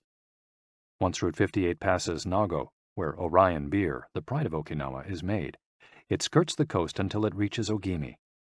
Every now and then a few little houses and stores crop up in the narrow stretch of land between the road and the base of the mountain. We pass small clusters of houses scattered here and there as we enter the municipality of Ogimi, but the town doesn't really seem to have a center. Our GPS finally guides us to our destination, the Center for the Support and Promotion of Well-Being, housed in an unattractive cinder block building right off the highway. We go in through the back door, where a man named Taira is waiting for us. Beside him is a petite, cheerful woman who introduces herself as Yuki. 2 other women immediately get up from desks and show us to a conference room. They serve us each a cup of green tea and a few shikuwasa, a small citrus fruit that packs a big nutritional punch, as we'll see later on. Taira sits down across from us in his formal suit and opens up a large planner and a 3-ring binder. Yuki sits next to him. The binder contains a list of all the town's residents, organized by age and club, or moai. Taira points out that these groups of people who help one another are characteristic of Ogimi. The moai are not organized around any concrete objective. They function more like a family. Taira also tells us that volunteer work, rather than money, drives much of what happens in Ogimi. Everyone offers to pitch in, and the local government takes care of assigning tasks. This way, everyone can be useful and feels like part of the community. Ogimi is the penultimate town before Cape Heido, the northernmost point of the largest island in the archipelago. From the top of Ogimi's mountains, we're able to look down over the whole town. Almost everything is the green of the Yanbaru jungle, making us wonder where the nearly 3,200 residents are hiding. We can see a few houses, but they're scattered in little clusters near the sea or in small valleys, accessible by side roads. Communal life.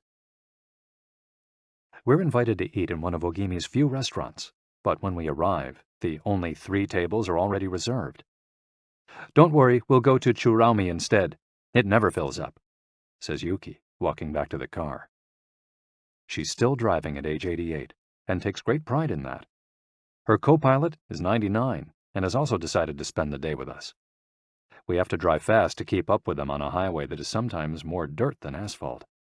Finally reaching the other end of the jungle, we can at last sit down to eat. "I don't really go to restaurants," Yuki says as we take our seats. "Almost everything I eat comes from my vegetable garden, and I buy my fish from Tanaka, who's been my friend forever."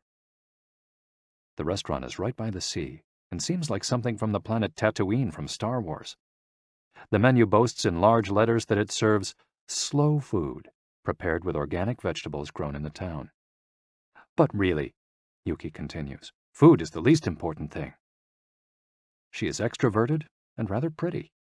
She likes to talk about her role as the director of several associations run by the local government. "Food won't help you live longer," she says, bringing to her lips a bite of the diminutive confection that followed our meal. "The secret is smiling and having a good time." There are no bars and only a few restaurants in Ogimi, but those who live there enjoy a rich social life that revolves around community centers. The town is divided into 17 neighborhoods, and each one has a president and several people in charge of things like culture, festivals, social activities, and longevity. Residents pay close attention to this last category. We're invited to the community center of one of the 17 neighborhoods. It's an old building right next to one of the mountains of the Yanbaru jungle, home to Bunagaya, the town's iconic sprites. The Bunagaya spirits of the Yanbaru jungle. Bunagaya are magical creatures that inhabit the Yanbaru jungle near Ogimi and its surrounding towns. They manifest as children with long red hair and like to hide in the jungle's kajumaru, banyan trees, and go fishing on the beach. Many of Okinawa's stories and fables are about Bunagaya sprites. They're mischievous, playful, and unpredictable. Locals say that the Bunagaya love the mountains, rivers, sea, trees, earth, wind, and animals, and that if you want to befriend them, you have to show respect for nature. A birthday party. When we arrive at the neighborhood's community center, we're greeted by a group of about 20 people who proudly proclaim, "The youngest among us is 83. We conduct our interviews at a large table while drinking green tea. When we finish, we're brought to an event space where we celebrate the birthdays of 3 members of the group. One woman is turning 99, another 94, and one young man has just reached 89. We sing a few songs popular in the village and finish up with "Happy Birthday" in English. The woman turning 99 blows out the candles and thanks everyone for coming to her party. We eat homemade shikuwasa cake and end up dancing and celebrating as though it were the birthday of a 20-something. It's the first party, but not the last, that we'll attend during our week in the village. We'll also do karaoke with a group of seniors who sing better than we do, and attend a traditional festival with local bands, dancers, and food stands at the foot of a mountain. Celebrate each day together. Celebrations seem to be an essential part of life in Ogimi. We're invited to watch a game of gate ball, one of the most popular sports among Okinawa's older residents. It involves hitting a ball with a mallet-like stick. It's a low-impact sport that can be played anywhere, and it's a good excuse to move around and have fun as a group. The residents hold local competitions, and there is no age limit for participants. We participate in the weekly game and lose to a woman who recently turned 104. Everyone cheers, and the defeated look on our faces elicits laughter. In addition to playing and celebrating as a community, spirituality is also essential to the happiness of the village's residents. The gods of Okinawa.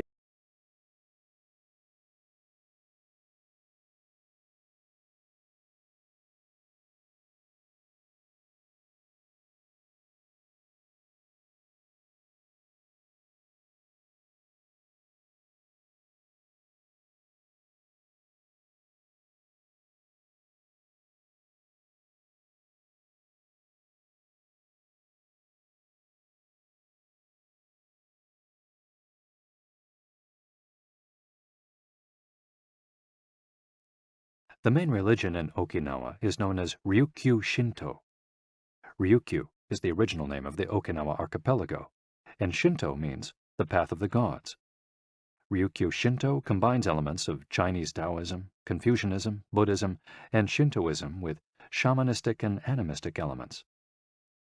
According to this ancient faith, the world is populated by an infinite number of spirits divided into several types: spirits of the home, of the forest, of the trees, and of the mountains. It's important to appease these spirits through rituals and festivals, and by consecrating sacred grounds. Okinawa is full of sacred jungles and forests, where many of the two main kinds of temples are found, the Utaki and the Uganju. We visited an Uganju, or small open-air temple, adorned with incense and coins, next to a waterfall in Ogimi. The Utaki is a collection of stones where people go to pray and where, supposedly, spirits gather. In Okinawa's religious practice, women are considered spiritually superior to men, whereas the opposite is true of traditional Shintoism in the rest of Japan. Yuta are women chosen as mediums by their communities to make contact with the spirit realm through traditional rites. Ancestor worship is another important feature of spiritual practice in Okinawa, and in Japan in general. The home of each generation's firstborn usually contains a butsudan, or small altar, used to pray for and make offerings to the family's ancestors. Mabui. Every person has an essence, or mabui. This mabui is our spirit and the source of our life force. It is immortal and makes us who we are. Sometimes the mabui of someone who has died is trapped in the body of a living person. This situation requires a separation ritual to free the mabui of the deceased. It often happens when a person dies suddenly, especially at a young age, and his or her mabui does not want to move on to the realm of the dead. A mabui can also be passed from person to person by physical contact. A grandmother who leaves her granddaughter a ring transfers a part of her mabui to her. Photographs can also be a medium for passing mabui among people. The older, the stronger. Looking back, our days in Ogimi were intense but relaxed, sort of like the lifestyle of the locals, who always seemed to be busy with important tasks, but who, upon closer inspection, did everything with a sense of calm. They were always pursuing their Ikigai, but they were never in a rush. Not only did they seem to be happily busy, but we also noticed that they followed the other principles for happiness that Washington Burnap stated 200 years ago. The grand essentials to happiness in this life are something to do, something to love, and something to hope for. On our last day, we went to buy gifts at a small market at the edge of town. The only things sold there are local vegetables, green tea, and shikawasa juice, along with bottles of water from a spring hidden in the Yanburu forests, bearing labels that read, "Longevity Water." We bought ourselves some of this longevity water and drank it in the parking lot, looking out over the sea and hoping that the little bottles that promised a magic elixir would bring us health and long life, and would help us find our own Ikigai. Then we took a photo with the statue of Abunagaya and walked up to it one last time to read the inscription. A declaration from the town where people live longest. At 80, I am still a child. When I come to see you at 90, send me away to wait until I am 100. The older, the stronger. Let us not depend too much on our children as we age. If you seek long life and health, you are welcome in our village, where you will be blessed by nature, and together we will discover the secret to longevity. April 23, 1993, Ogimi Federation of Senior Citizens Clubs. The interviews. Over the course of a week, we conducted a total of 100 interviews, asking the eldest members of the community about their life philosophy, their Ikigai, and the secrets to longevity. We filmed these conversations with 2 cameras for use in a little documentary, and chose a few especially meaningful and inspiring statements to include in this section of the audiobook. 1. Don't worry. The secret to a long life is not to worry, and to keep your heart young. Don't let it grow old. Open your heart to people with a nice smile on your face. If you smile and open your heart, your grandchildren and everyone else will want to see you. The best way to avoid anxiety is to go out in the street and say hello to people. I do it every day. I go out there and say hello and see you later. Then I go home and care for my vegetable garden. In the afternoon, I spend time with friends. Here, everyone gets along. We try not to cause problems. Spending time together and having fun is the only thing that matters. 2. Cultivate good habits. I feel joy every morning waking up at 6 and opening the curtains to look out at my garden, where I grow my own vegetables. I go right outside to check on my tomatoes, my mandarin oranges. I love the sight of them. It relaxes me. After an hour in the garden, I go back inside and make breakfast. I plant my own vegetables and cook them myself. That's my Ikigai. The key to staying sharp in old age is in your fingers. From your fingers to your brain and back again. If you keep your fingers busy, you'll live to see 100. I get up at 4 every day. I set my alarm for that time, have a cup of coffee, and do a little exercise, lifting my arms. That gives me energy for the rest of the day. I eat a bit of everything. I think that's the secret. I like variety in what I eat. I think it tastes better. Working. If you don't work, your body breaks down. When I wake up, I go to the Butsudan and light incense. You have to keep your ancestors in mind. It's the first thing I do every morning. I wake up every day at the same time, early, and spend the morning in my vegetable garden. I go dancing with my friends once a week. I do exercise every day, and every morning I go for a little walk. I never forget to do my Taiso exercises when I get up.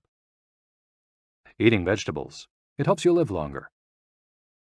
To live a long time, you need to do 3 things. Exercise to stay healthy, eat well, and spend time with people. 3. Nurture your friendships every day. Getting together with my friends is my most important Ikigai. We all get together here and talk. It's very important. I always know I'll see them all here tomorrow, and that's one of my favorite things in life. My main hobby is getting together with friends and neighbors. Talking each day with the people you love, that's the secret to a long life. I say hello and see you later to the children on their way to school and wave at everyone who goes by me in their car. Drive safely, I say. Between 7:20 a.m. and 8:15 a.m., I'm outside on my feet the whole time, saying hello to people. Once everyone's gone, I go back inside. Chatting and drinking tea with my neighbors, that's the best thing in life. And singing together. I wake up at 5 every morning, leave the house, and walk to the sea. Then I go to a friend's house and we have tea together. That's the secret to a long life, getting together with people and going from place to place. 4. Live an unhurried life. My secret to a long life is always saying to myself, slow down and relax. You live much longer if you're not in a hurry. I make things with wicker. That's my Ikigai. The first thing I do when I wake up is pray. Then I do my exercises and eat breakfast. At 7, I calmly start working on my wicker. When I get tired at 5, I go visit my friends. Doing many different things every day. Always staying busy but doing one thing at a time without getting overwhelmed. The secret to long life is going to bed early, waking up early, and going for a walk. Living peacefully and enjoying the little things. Getting along with your friends. Spring, summer, fall, winter.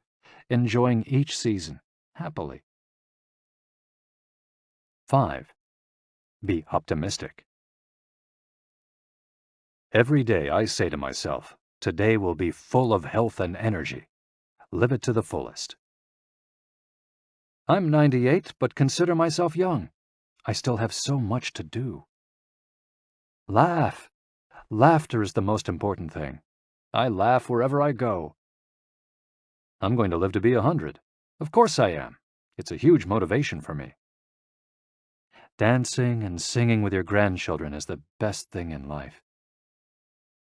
I feel very fortunate to have been born here. I give thanks for it every day. The most important thing in Ogimi, in life, is to keep smiling. I do volunteer work to give back to the village a bit of what it has given to me. For example, I use my car to help friends get to the hospital. There's no secret to it. The trick is just to live. Keys to the Ogimi lifestyle. 100% of the people we interviewed keep a vegetable garden, and most of them also have fields of tea, mangoes, shikawasa, and so on. All belong to some form of neighborhood association where they feel cared for as though by family. They celebrate all the time, even little things. Music, song, and dance are essential parts of daily life. They have an important purpose in life, or several. They have an Ikigai, but they don't take it too seriously. They're relaxed and enjoy all that they do. They are very proud of their traditions and local culture. They are passionate about everything they do, however insignificant it might seem. Locals have a strong sense of yui ma'aru, recognizing the connection between people. They help each other with everything from work in the fields, harvesting sugarcane or planting rice, to building houses and municipal projects. Our friend Miyagi, who ate dinner with us on our last night in town, told us that he was building a new home with the help of all his friends, and that we could stay there the next time we were in Ogimi. They are always busy, but they occupy themselves with tasks that allow them to relax. We didn't see a single old grandpa sitting on a bench doing nothing. They're always coming and going, to sing karaoke, visit with neighbors, or play a game of gateball. Chapter 7. The Ikigai Diet. What the world's longest living people eat and drink. According to the World Health Organization, Japan has the highest life expectancy in the world, 85 years for men and 87.3 years for women. Moreover, it has the highest ratio of centenarians in the world, more than 520 for every million people, as of September 2016. While life expectancy in Japan is high overall, Okinawa exceeds the national average. Okinawa is one of the areas in Japan that were most affected by World War II. As a result not only of conflicts on the battlefield, but also of hunger and a lack of resources once the war ended, the average life expectancy was not very high during the 1940s and 1950s. As Okinawans recovered from the destruction, however, they came to be some of the country's longest living citizens. What secrets to long life do the Japanese hold? What is it about Okinawa that makes it the best of the best in terms of life expectancy?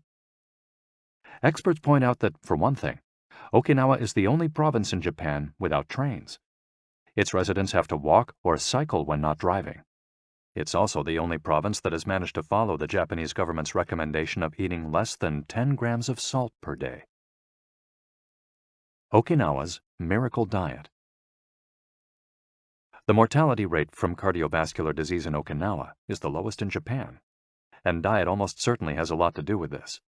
It's no coincidence that the Okinawa diet is so often discussed around the world at panels on nutrition.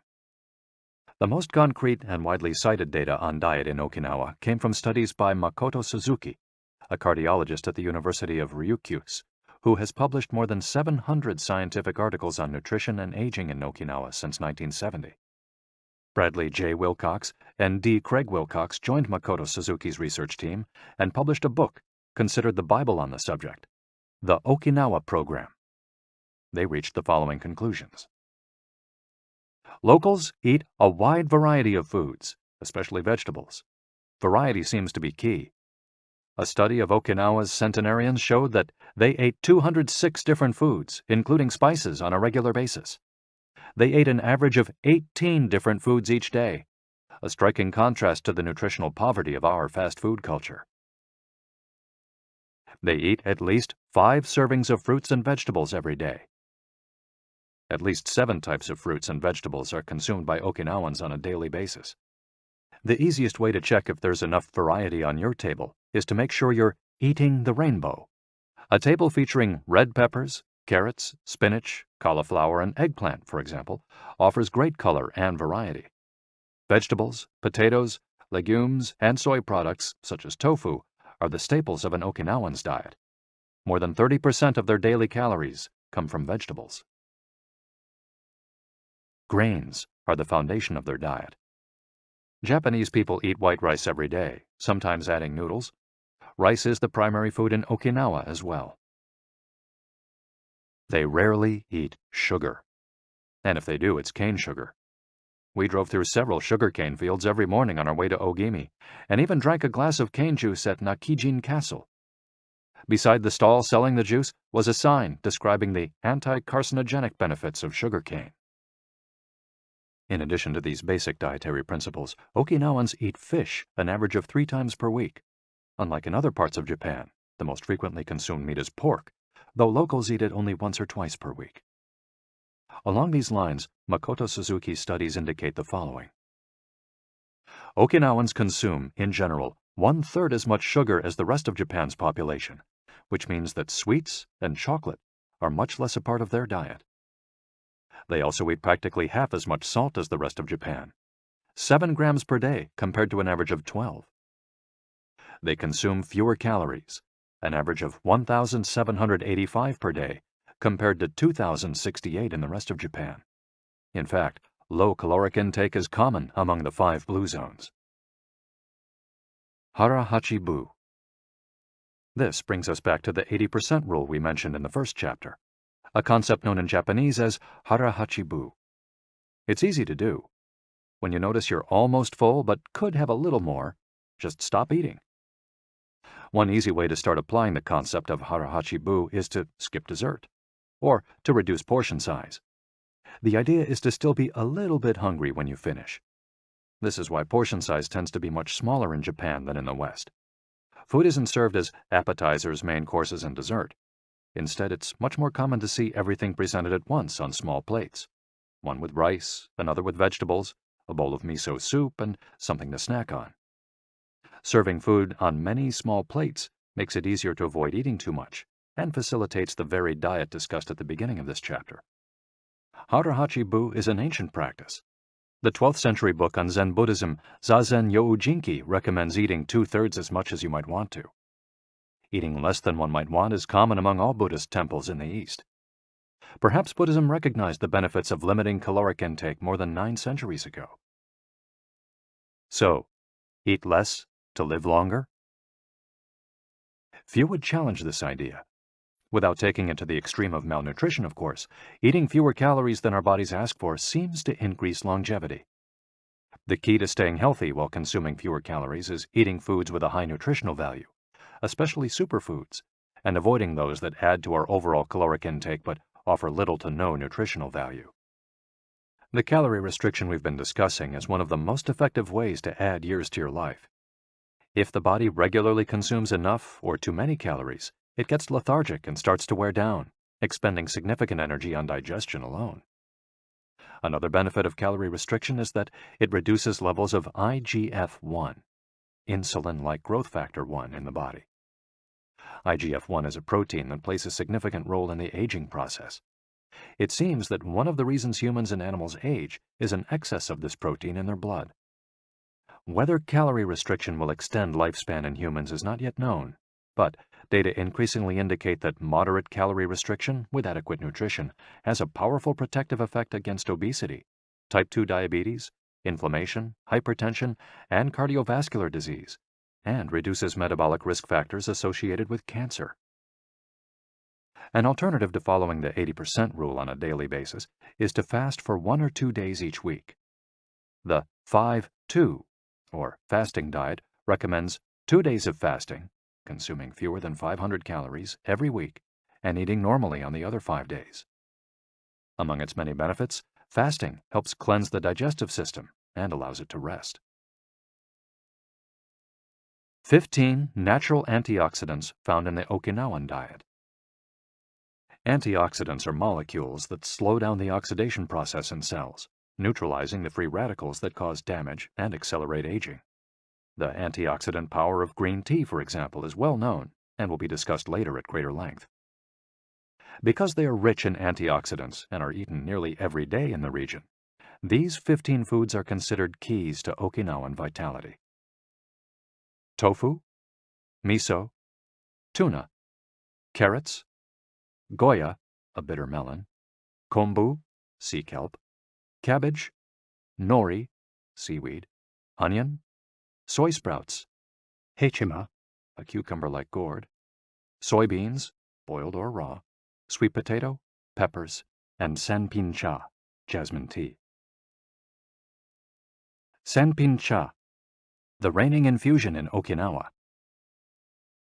Okinawans drink more sanpin-cha, a mix of green tea and jasmine flowers, than any other kind of tea. The closest approximation in the West would be the jasmine tea that usually comes from China. A 1988 study conducted by Hiroko Sho at the Okinawa Institute of Science and Technology indicates that jasmine tea reduces blood cholesterol levels. Sanpin-cha can be found in many different forms in Okinawa and is even available in vending machines.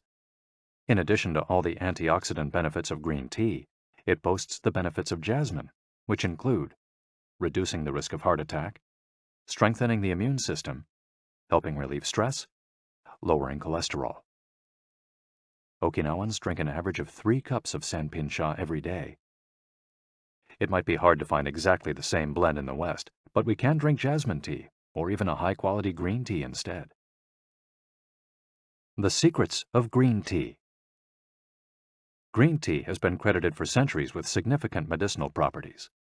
Recent studies have confirmed its many benefits and have attested to the importance of this ancient plant in the longevity of those who drink it often. Originally from China, where it's been consumed for millennia, green tea didn't make its way to the rest of the world until just a few centuries ago. Unlike other teas, and as a result of being air-dried without fermentation, it retains its active elements even after being dried and crumbled. It offers meaningful health benefits such as controlling cholesterol, lowering blood sugar levels, improving circulation, protection against the flu, vitamin C, promoting bone health, fluoride, protection against certain bacterial infections, protection against UV damage, cleansing, and diuretic effects. White tea, with its high concentration of polyphenols, may be even more effective against aging. In fact, it's considered to be the natural product with the greatest antioxidant power in the world, to the extent that 1 cup of white tea might pack the same punch as a dozen glasses of orange juice. In summary, drinking green or white tea every day can help us reduce the free radicals in our bodies, keeping us young longer. The powerful shikuwasa. Shikuwasa is the citrus fruit par excellence of Okinawa, and Ogimi is its largest producer in all of Japan. The fruit is extremely acidic. It's impossible to drink shikuwasa juice without diluting it first with water. Its taste is somewhere between that of a lime and a mandarin orange, to which it bears a family resemblance. Shikuwasas also contain high levels of nobiletin, a flavonoid rich in antioxidants. All citrus fruits, grapefruits, oranges, lemons, are high in nobiletin, but Okinawa's shikuwasas have 40 times as much as oranges. Consuming nobiletin has been proven to protect us from arteriosclerosis, cancer, type 2 diabetes, and obesity in general. Shikuwasas also contain vitamins C and B, beta-carotene, and minerals. They're used in many traditional dishes and to add flavor to food, and are squeezed to make juice. While conducting research at the birthday parties of the town's grandparents, we were served shikuwasa cake. The antioxidant canon for Westerners. In 2010, the UK's Daily Mirror published a list of foods recommended by experts to combat aging. Among these foods readily available in the West are vegetables, such as broccoli and chard, for their high concentration of water, minerals, and fiber. Oily fish, such as salmon, mackerel, tuna, and sardines, for all the antioxidants in their fat. Fruits, such as citrus, strawberries, and apricots. They're an excellent source of vitamins and help eliminate toxins from the body. Berries, such as blueberries and goji berries. They're rich in phytochemical antioxidants. Dried fruits, which contain vitamins and antioxidants and give you energy. Grains, such as oats and wheat, which give you energy and contain minerals. Olive oil, for its antioxidant effects that show in your skin. Red wine, in moderation, for its antioxidant and vasodilatory properties. Foods that should be eliminated are refined sugar and grains, processed baked goods, and prepared foods, along with cow's milk and all its derivatives. Following this diet will help you feel younger and slow the process of premature aging. Chapter 8. Gentle Movements, Longer Life. Exercises from the East that promote health and longevity. Studies from the Blue Zone suggest that the people who live the longest are not the ones who do the most exercise, but rather the ones who move the most.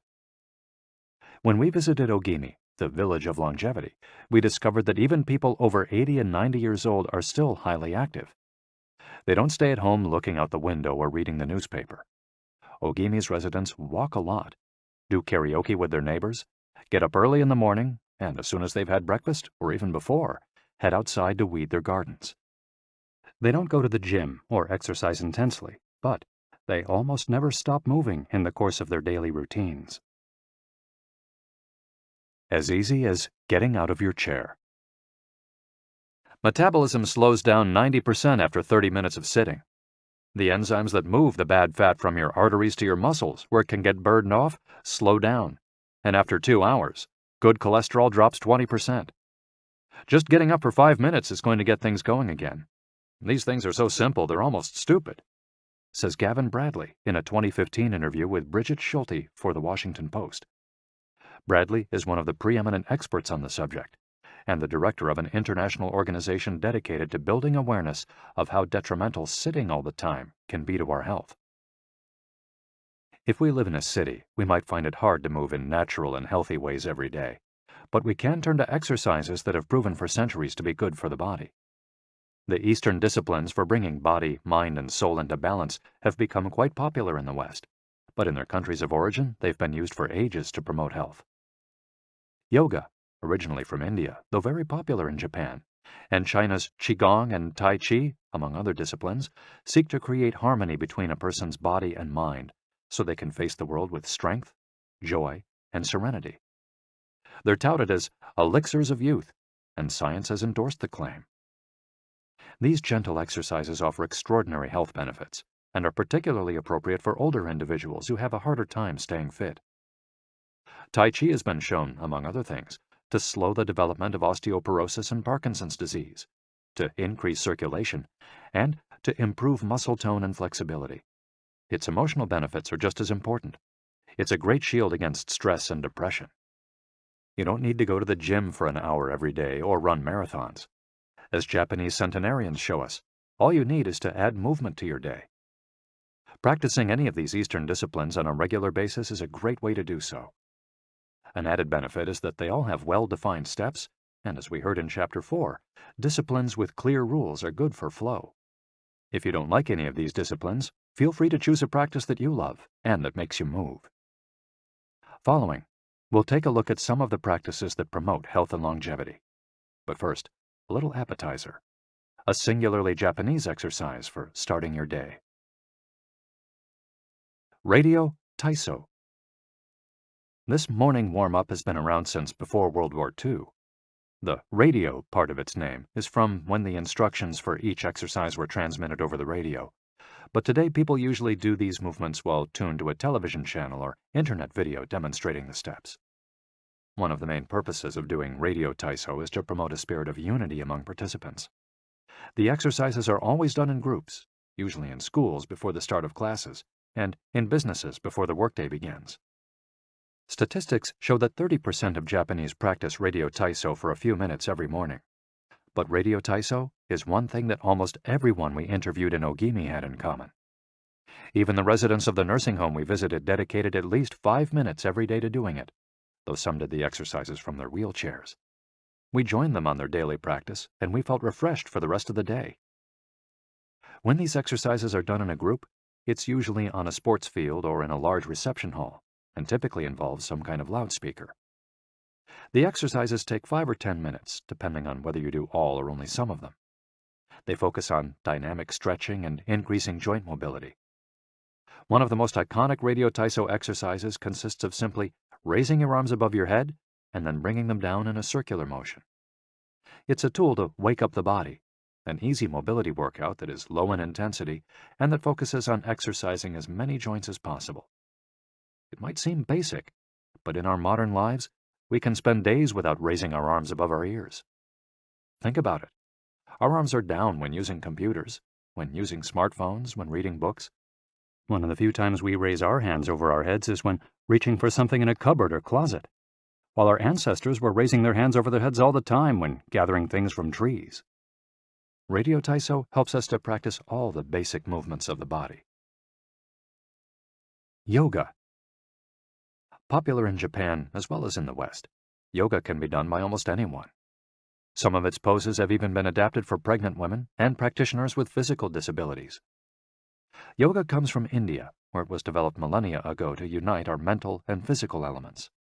The word yoga itself comes from the Sanskrit term for yoke, which refers to the crosspiece that binds draft animals to one another and to the cart they're pulling. Yoga strives to unite body and mind in the same way, guiding us toward a healthy lifestyle in harmony with the world around us. The main objectives of yoga are to bring us closer to our human nature, mental and physical purification, to bring us closer to the divine. Styles of yoga. Though all are oriented towards similar goals, there are many different types of yoga that vary according to the traditions and texts from which they were developed. The differences among them lie, as the masters say, in the path taken to the summit of our best self. Jnana Yoga. The yoga of wisdom, the search for discipline and mental growth. Karma Yoga focuses on action, on tasks and duties that benefit oneself and one's community. Bhakti Yoga, the yoga of devotion and surrender to the divine. Mantra Yoga focuses on the recitation of mantras to reach a state of relaxation. Kundalini Yoga combines diverse steps to reach the desired mental state. Raja Yoga, also known as the royal path, encompasses a range of steps geared toward achieving communion with oneself and others. Hatha Yoga, the most widespread form in the West and Japan, characterized by asanas or poses combined in a quest for balance. How to do a sun salutation. The sun salutation is one of the most iconic exercises in Hatha Yoga. To do it, you simply have to follow these 12 basic movements. 1. With your feet together, stand up straight, but keep your muscles relaxed. Exhale. 2. Place the palms of your hands together in front of your chest. From this position, inhale as you raise your arms above your head and bend backwards slightly. 3. Exhale as you bend forward until you touch the ground with the palms of your hands, without bending your knees. 4. Stretch one leg back to touch the floor with the tips of your toes. Inhale. 5. Bring the other leg back, keeping your legs and arms straight as you hold your breath. 6. As you exhale, bend your arms and bring your chest to the ground, and then forward, resting your knees on the ground. 7. Straighten your arms and bend your spine back, keeping the lower half of your body on the ground. Inhale. 8. With your hands and feet on the ground, lift your hips until your arms and legs are straight and your body forms an upside-down V. Exhale throughout the movement. 9. Bring forward the same leg you'd stretched back earlier and bend it so that your knee and foot are aligned under your head and between your hands. Inhale. 10. Exhale as you bring your back foot forward and straighten your legs, keeping your hands on the ground as in posture 3. 11. Bring your arms above your head with your palms together and bend backwards slightly as you did in posture 2 while you inhale. 12. Lower your arms to their initial position in mountain pose while you exhale. You've just greeted the sun. Now you're ready to have a fantastic day. Tai Chi. Also known as Tai Chi Chuan, Tai Chi is a Chinese martial art that can be traced back hundreds of years to Buddhism and Confucianism. It's very popular in Japan, too. According to Chinese tradition, it was created by the Taoist master and martial arts practitioner Zhang Sanfeng, though it was Yang Luchan who in the 19th century brought the form to the rest of the world. Tai Chi was originally a neijia, or internal martial art, meaning its goal was personal growth. Focused on self-defense, it teaches those who practice it to defeat their adversaries by using the least amount of force possible and by relying on agility. Tai Chi, which was also seen as a means of healing body and mind, would go on to be used more frequently to foster health and inner peace. To encourage its citizens to be more active, the Chinese government promoted it as an exercise, and it lost its original connection to martial arts, becoming instead a source of health and well-being, accessible to all. Styles of Tai Chi. There are different schools and styles of Tai Chi. The following are the best known. Chen style alternates between slow movements and explosive ones. Yang style, the most widespread of the forms, characterized by slow, fluid movements. Wu style utilizes small, slow, deliberate movements. Hao style, centered on internal movements, with almost microscopic external movements, one of the least practiced forms of Tai Chi, even in China. Despite their differences, these styles all have the same objectives. 1. To control movement through stillness. 2. To overcome force through finesse. 3. To move second and arrive first. 4. To know yourself and your opponent. The 10 basic principles of Tai Chi. According to the master Yang Cheng Fu, the correct practice of Tai Chi follows 10 basic principles. 1. Elevate the crown of your head and focus all your energy there. 2. Tighten your chest and expand your back to lighten your lower body. 3. Relax your waist and let it guide your body. 4. Learn to differentiate between heaviness and lightness, knowing how your weight is distributed. 5. Relax the shoulders to allow free movement of the arms and promote the flow of energy. 6. Value the agility of the mind over the strength of the body. 7. Unify the upper and lower body so they act in concert. 8. Unify the internal and the external to synchronize mind, body, and breath. 9. Do not break the flow of your movement. Maintain fluidity and harmony. 10. Look for stillness in movement. An active body leads to a calm mind. Imitating clouds. One of the best-known movements in Tai Chi consists of following the form of clouds in an exercise called wave hands like clouds. Here are the steps. 1. Extend your arms in front of you with your palms down. 2. Turn your palms to face in, as though you were hugging a tree trunk. 3. Open your arms out to the side. 4. Bring the left arm up and center, and the right arm down and center. 5. Trace the shape of a ball in front of your body. 6. Turn your left palm toward your face. 7. Shift your weight to your left foot and pivot from your hip toward that side while your eyes follow the movement of your hand. 8. Bring your left hand to your waist and your right hand in front of your face. 9. Shift your weight to your right foot. 10. Pivot toward your right, looking at your raised right hand the entire time. 11.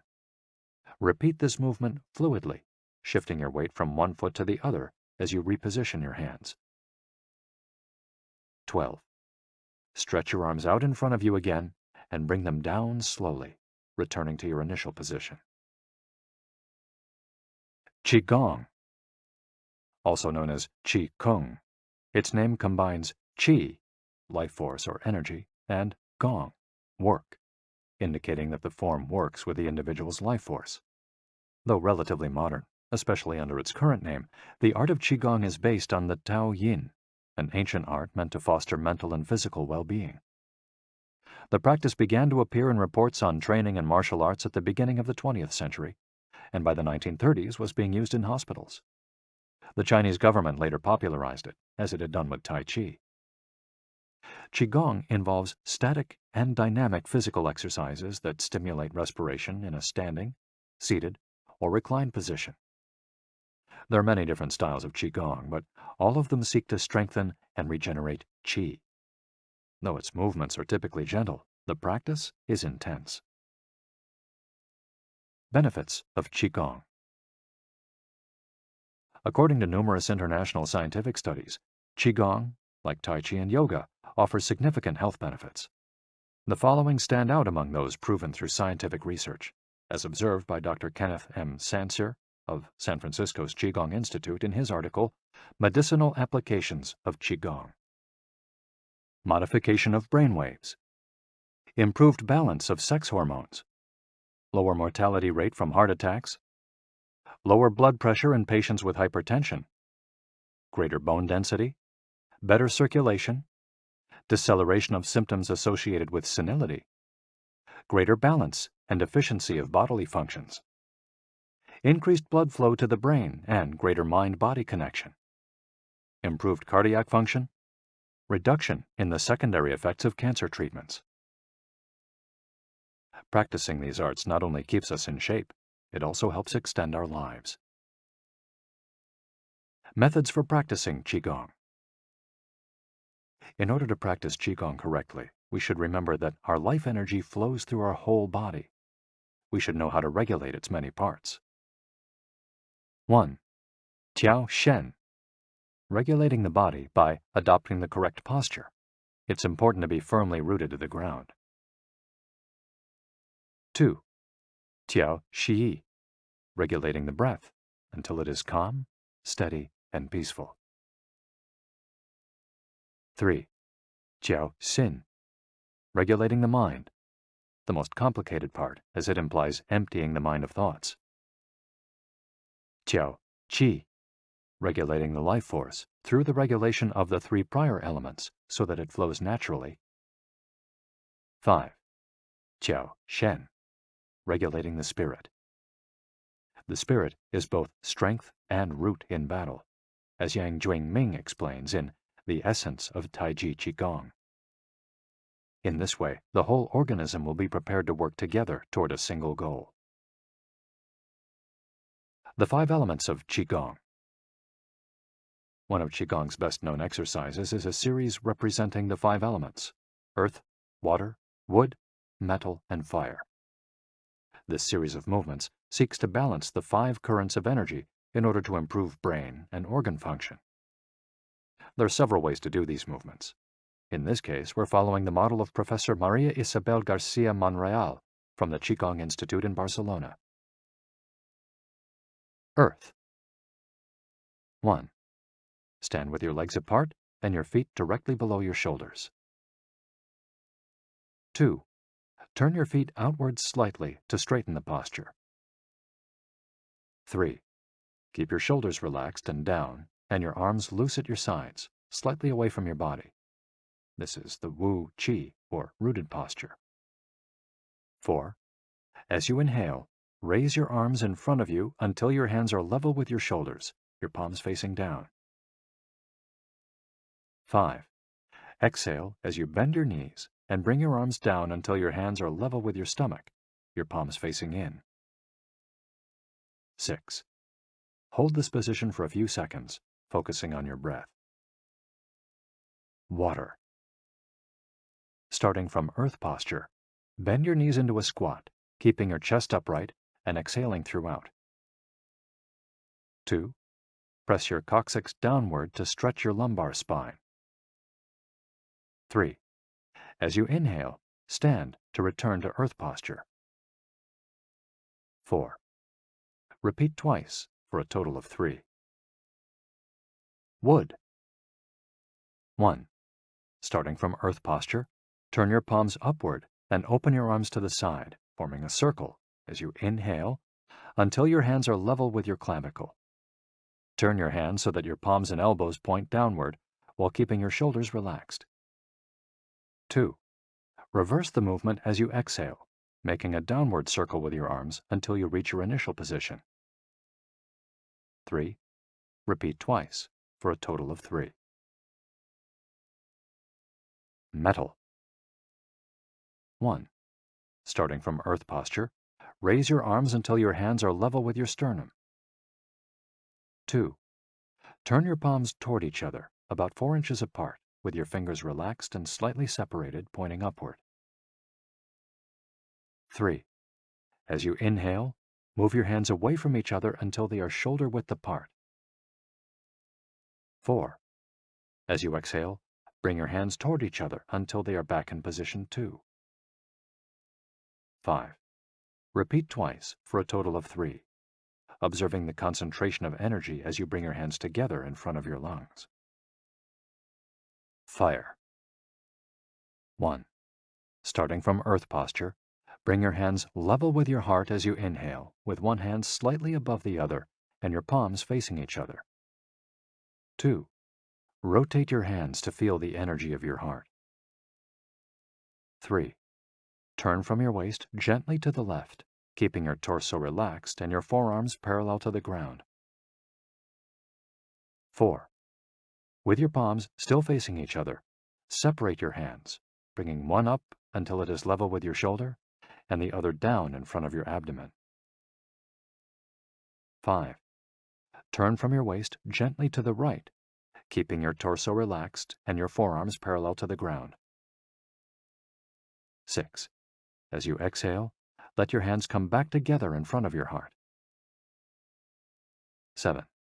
With your palms still facing each other, separate your hands, bringing one up until it is level with your shoulder and the other down in front of your abdomen. Completing the series. 1. Starting from earth posture, inhale as you bring your hands level with your shoulders, palms facing down. 2. As you exhale, lower your arms to rest at your sides, returning to the initial Wu Qi posture. Shiatsu. Created in Japan in the early 20th century, principally for the treatment of arthritis, Shiatsu also works on energy flow through the application of pressure with the thumbs and the palms of the hands. In combination with stretching and breathing exercises, it seeks to create equilibrium among the different elements of the body. The following quote is about the Tao Yin, a general term referring to the ancient arts meant to foster mental and physical well-being. It is not important that a Tao Yin have a name. He is imitating something or is engraved in jade. What is important is the technique and the essence of what is really practiced. Stretching and contracting, bending and lifting of the head, stepping, lying down, resting or standing, walking or stepping slowly, screaming or breathing, everything can be a Dao Yin. Ge Hong. Breathe better. Live longer. The book Xiu Qian Shishu, known in the West as 10 Books on the Cultivation of Perfection, dates back to the 13th century and is a compendium of materials from diverse sources on developing the mind and body. It quotes, among others, the celebrated Chinese doctor and essayist Sun Simiao, who lived during the 6th century. Sun Simiao was a proponent of a technique called the 6 healing sounds, which involves the coordination of movement, breathing, and pronouncing sounds with the purpose of bringing our souls to a place of calm. The 6 sounds are XU, pronounced like shh, with a deep sigh, which is associated with the liver. HE, pronounced like her, with a yawn, which is associated with the heart. SI, pronounced like sir, with a slow exhale, which is associated with the lungs. CHUI, pronounced like chui, with a forceful exhale, which is also associated with the kidneys. HOO, pronounced like hu, which is associated with the spleen, and XI, pronounced like shi, which connects the whole body. The following poem by Sun Simiao offers clues about how to live well according to the season. It reminds us of the importance of breathing and suggests that as we breathe, we visualize the organs associated with each of the healing sounds. In spring, breathe shh for clear eyes, and so wood can aid your liver. In summer, reach for her, so that heart and fire can be at peace. In fall, breathe sir to stabilize and gather metal, keeping the lungs moist. For the kidneys, next, breathe chui and see your inner waters calm. The triple heater needs your shi to expel all heat and troubles. In all 4 seasons, take deep breaths so your spleen can process food. And of course, avoid exhaling noisily. Don't let even your own ears hear you. The practice is most excellent and will help preserve your divine elixir. It might feel confusing to be presented with all the Eastern traditions we've introduced in this chapter. The takeaway is that they all combine a physical exercise with an awareness of our breath. These 2 components, movements and breath, help us to bring our consciousness in line with our body, instead of allowing our mind to be carried away by the sea of daily worries. Most of the time, we're just not aware enough of our breathing.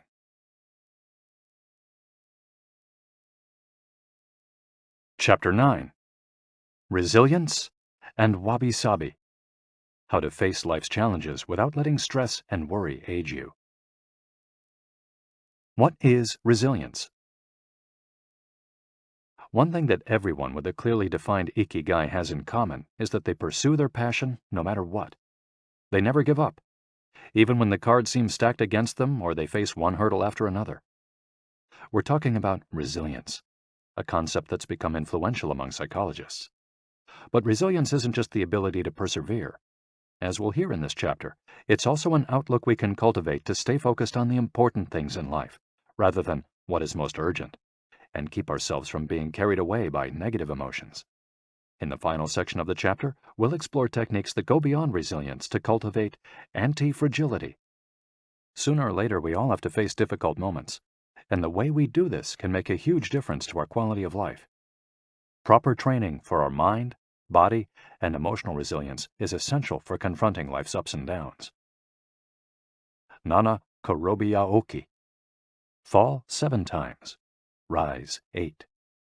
Japanese proverb. Resilience is our ability to deal with setbacks. The more resilient we are, the easier it will be to pick ourselves up and get back to what gives meaning to our lives. Resilient people know how to stay focused on their objectives, on what matters, without giving in to discouragement. Their flexibility is the source of their strength. They know how to adapt to change and to reversals of fortune. They concentrate on the things they can control and don't worry about those they can't. In the words of the famous Serenity Prayer by Reinhold Niebuhr, God, give us grace to accept with serenity the things that cannot be changed. Courage to change the things which should be changed, and the wisdom to distinguish the one from the other. Emotional resilience through Buddhism and Stoicism. Siddhartha Gautama, Buddha, was born a prince of Kapilavastu, Nepal, and grew up in a palace, surrounded by riches. At 16, he married and had a child. Not satisfied by his family's wealth,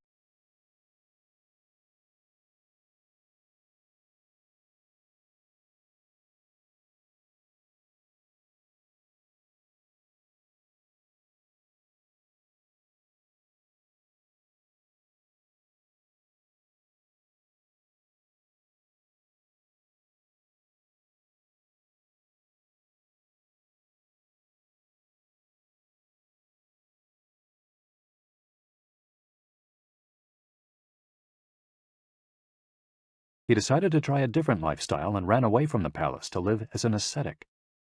But it wasn't asceticism that he was looking for. It didn't offer the happiness and well-being he sought. Neither wealth nor extreme asceticism worked for him. He realized that a wise person should not ignore life's pleasures. A wise person can live with these pleasures, but should always remain conscious of how easy it is to be enslaved by them. Zeno of Citium began his studies with the Cynics. The Cynics also led ascetic lives, leaving behind all earthly pleasures. They lived in the street, and the only thing they owned was the clothing on their backs. Seeing that cynicism did not give him a sense of well-being, Zeno abandoned its teachings to found the school of Stoicism, which centers on the idea that there is nothing wrong with enjoying life's pleasures as long as they do not take control of your life as you enjoy them. You have to be prepared for those pleasures to disappear. The goal is not to eliminate all feelings and pleasures from our lives, as in cynicism, but to eliminate negative emotions. Since their inception, one of the objectives of both Buddhism and Stoicism has been to control pleasure, emotions, and desires. Though the philosophies are very different, both aim to curb our ego and control our negative emotions. Both Stoicism and Buddhism are, at their roots, methods for practicing well-being. According to Stoicism, our pleasures and desires are not the problem. We can enjoy them as long as they don't take control of us. The Stoics viewed those who were able to control their emotions as virtuous. What's the worst thing that could happen? We finally land our dream job, but after a little while we're already hunting for a better one. We win the lottery and buy a nice car, but then decide we can't live without a sailboat. We finally win the heart of the man or woman we've been pining for, and suddenly we find we have a wandering eye. People can be insatiable. The Stoics believe that these kinds of desires and ambitions are not worth pursuing. The objective of the virtuous person is to reach a state of tranquility, apatheia, the absence of negative feelings such as anxiety, fear, shame, vanity, and anger, and the presence of positive feelings such as happiness, love, serenity, and gratitude. In order to keep their minds virtuous, the Stoics practiced something like negative visualization. They imagined the worst thing that could happen in order to be prepared if certain privileges and pleasures were taken from them. To practice negative visualization, we have to reflect on negative events, but without worrying about them. Seneca, one of the richest men in ancient Rome, lived a life of luxury, but was, nonetheless, an active Stoic. He recommended practicing negative visualization every night before falling asleep. In fact, he not only imagined these negative situations, he actually put them into practice. For example, by living for a week without servants, or the food and drink he was used to as a wealthy man. As a result, he was able to answer the question, what's the worst thing that could happen? Meditating for healthier emotions. In addition to negative visualization and not giving in to negative emotions, another central tenet of Stoicism is knowing what we can control and what we can't, as we see in the Serenity Prayer. Worrying about things that are beyond our control accomplishes nothing. We should have a clear sense of what we can change and what we can't, which in turn will allow us to resist giving in to negative emotions. In the words of Epictetus, "It's not what happens to you, but how you react that matters." In Zen Buddhism, Meditation is a way to become aware of our desires and emotions, and thereby free ourselves from them. It's not simply a question of keeping the mind free of thoughts, but instead involves observing our thoughts and emotions as they appear, without getting carried away by them. In this way, we train our minds not to get swept up in anger, jealousy, or resentment. One of the most commonly used mantras in Buddhism focuses on controlling negative emotions. Om Mani Padme Hum, in which Om is the generosity that purifies the ego, Ma is the ethics that purifies jealousy, Ni is the patience that purifies passion and desire, Pad is the precision that purifies bias, Me is the surrender that purifies greed, and Hum is the wisdom that purifies hatred. The here and now and the impermanence of things. Another key to cultivating resilience is knowing in which time to live. Both Buddhism and Stoicism remind us that the present is all that exists, and it is the only thing we can control. Instead of worrying about the past or the future, we should appreciate things just as they are in the moment, in the now. The only moment in which you can be truly alive is the present moment, observes the Buddhist monk Thich Nhat Hanh. In addition to living in the here and now, the Stoics recommend reflecting on the impermanence of the things around us. The Roman Emperor Marcus Aurelius said that the things we love are like the leaves of a tree. They can fall at any moment with a gust of wind. He also said that changes in the world around us are not accidental, but rather form part of the essence of the universe, a rather Buddhist notion, in fact. We should never forget that everything we have and all the people we love will disappear at some point. This is something we should keep in mind, but without giving in to pessimism. Being aware of the impermanence of things does not have to make us sad. It should help us love the present moment and those who surround us.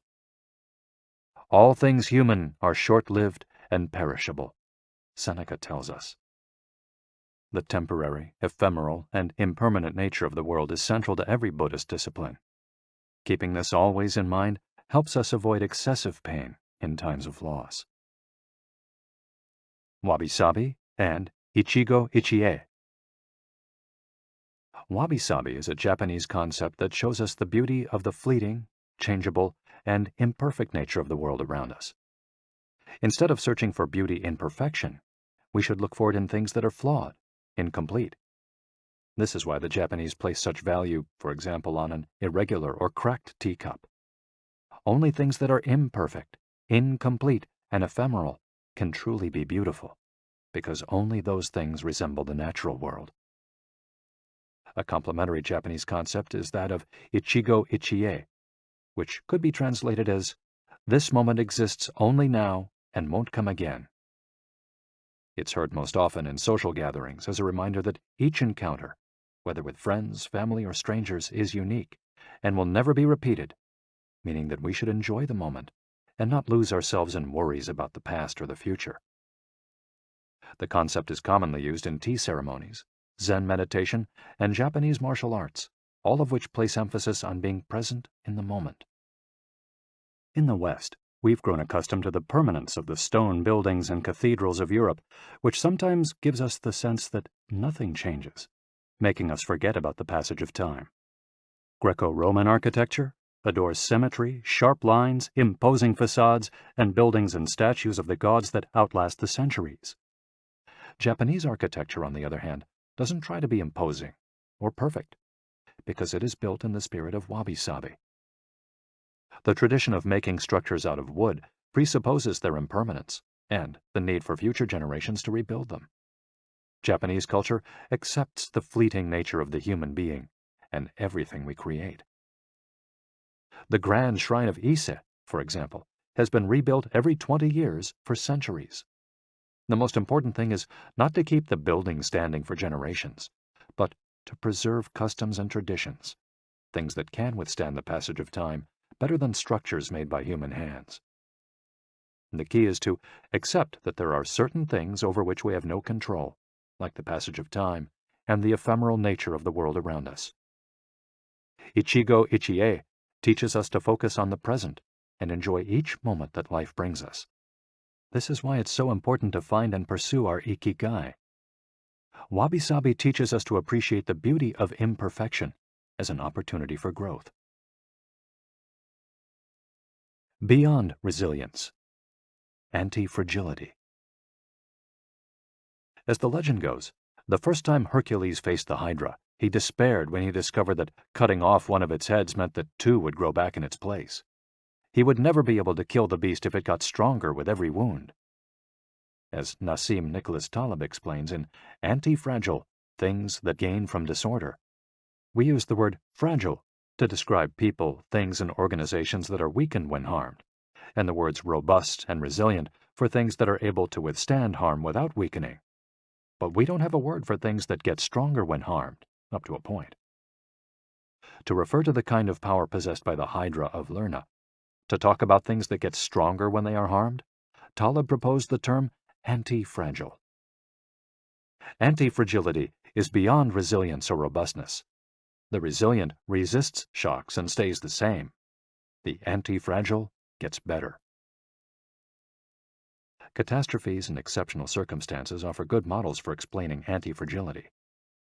In 2011, a tsunami hit the Tohoku region of Japan, doing tremendous damage to dozens of cities and towns along the coast, most famously Fukushima. When we visited the affected coast 2 years after the catastrophe, having driven for hours along cracked highways and past one empty gas station after another, we passed through several ghost towns whose streets had been taken over by the remnants of houses, piles of cars, and empty train stations. These towns were fragile spaces that had been forgotten by the government and could not recover on their own. Other places, such as Ishinomaki and Kisenuma, suffered extensive damage but were rebuilt within a few years, thanks to the efforts of many. Ishinomaki and Kisenuma showed how resilient they were in their ability to return to normal after the catastrophe. The earthquake that caused the tsunami also affected the Fukushima nuclear power plant. The Tokyo Electric Power Company engineers working at the plant were not prepared to recover from that kind of damage. The Fukushima nuclear facility is still in a state of emergency and will be for decades to come. It demonstrated its fragility in the face of an unprecedented catastrophe. The Japanese financial markets closed minutes after the earthquake. Which businesses did the best in the aftermath? Stock in big construction companies has been steadily on the rise since 2011. The need to rebuild the entire coast of Tohoku is a boon for construction. In this case, Japanese construction companies are anti-fragile, since they benefited enormously from the catastrophe. Now let's take a look at how we can apply this concept to our daily lives. How can we be more anti-fragile?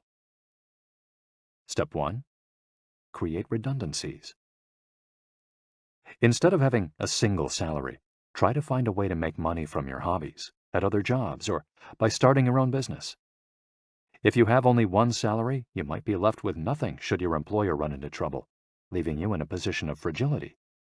On the other hand, if you have several options and you lose your primary job, it might just happen that you end up dedicating more time to your secondary job, and maybe even make more money at it. You would have beaten that stroke of bad luck, and would be, in that case, anti-fragile. 100% of the seniors we interviewed in Ogimi had a primary and secondary occupation. Most of them kept a vegetable garden as a secondary job and sold their produce at the local market. The same idea goes for friendships and personal interests. It's just a matter, as the saying goes, of not putting all your eggs in one basket. In the sphere of romantic relationships, there are those who focus all their energy on their partner and make him or her their whole world. Those people lose everything if the relationship doesn't work out. Whereas, if they've cultivated strong friendships and a full life along the way, they'll be in a better position to move on at the end of a relationship. They'll be anti-fragile. Right now, you might be thinking, I don't need more than one salary, and I'm happy with the friends I've always had. Why should I add anything new? It might seem like a waste of time to add variation to our lives because extraordinary things don't ordinarily happen. We slip into a comfort zone. But the unexpected always happens, sooner or later. Step 2. Bet conservatively in certain areas and take many small risks in others. The world of finance turns out to be very useful in explaining this concept. If you have $10,000 saved up, you might put $9,000 of that into an index fund or fixed-term deposit and invest the remaining $1,000 in 10 startups with huge growth potential, say $100 in each. One possible scenario is that 3 of the companies fail. You lose $300. The value of 3 other companies goes down. You lose another $100 or $200. The value of 3 goes up. You make $100 or $200. And the value of one of the startups increases 20-fold. You make nearly $2,000, or maybe even more. You still make money, even if 3 of the businesses go completely belly up. You've benefited from the damage, just like the Hydra. The key to becoming anti-fragile is taking on small risks that might lead to great reward without exposing ourselves to dangers that might sink us, such as investing $10,000 in a fund of questionable reputation that we saw advertised in the newspaper. Step 3. Get rid of the things that make you fragile. We're taking the negative route for this exercise. Ask yourself, what makes me fragile? Certain people, things, and habits generate losses for us and make us vulnerable. Who and what are they? When we make our New Year's resolutions, we tend to emphasize adding new challenges to our lives. It's great to have this kind of objective, but setting good riddance goals can have an even bigger impact. For example, stop snacking between meals. Eat sweets only once a week. Gradually pay off all debt. Avoid spending time with toxic people. Avoid spending time doing things we don't enjoy simply because we feel obligated to do them. Spend no more than 20 minutes on Facebook each day. To build resilience into our lives, we shouldn't fear adversity because each setback is an opportunity for growth. If we adopt an anti-fragile attitude, we'll find a way to get stronger with every blow, refining our lifestyle and staying focused on our Ikigai. Taking a hit or two can be viewed as either a misfortune or an experience that we can apply to all areas of our lives as we continually make corrections and set new and better goals. As Taleb writes in Anti-Fragile, we need randomness, mess, adventures, uncertainty, self-discovery, hear traumatic episodes, all these things that make life worth living. We encourage those interested in the concept of anti-fragility to read Nassim Nicholas Taleb's Anti-Fragile. Life is pure imperfection, as the philosophy of wabi-sabi teaches us, and the passage of time shows us that everything is fleeting. But if you have a clear sense of your Ikigai, each moment will hold so many possibilities that it will seem almost like an eternity.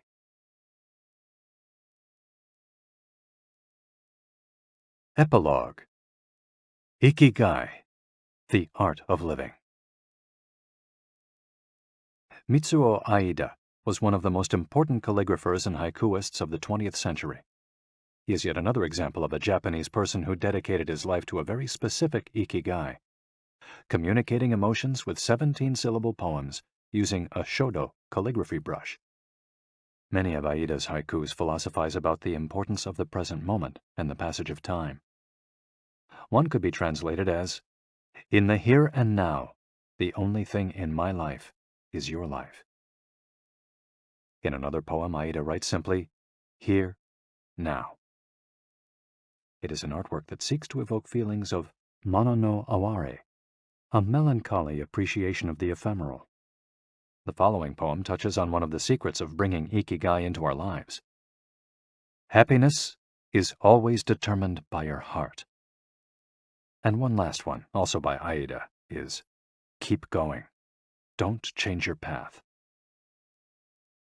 Once you discover your Ikigai, pursuing it and nurturing it every day will bring meaning to your life.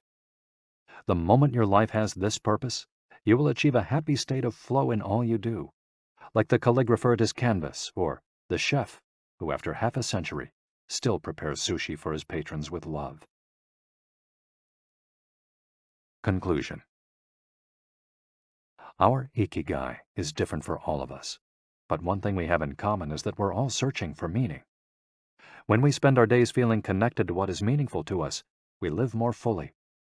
When we lose the connection, we feel despair.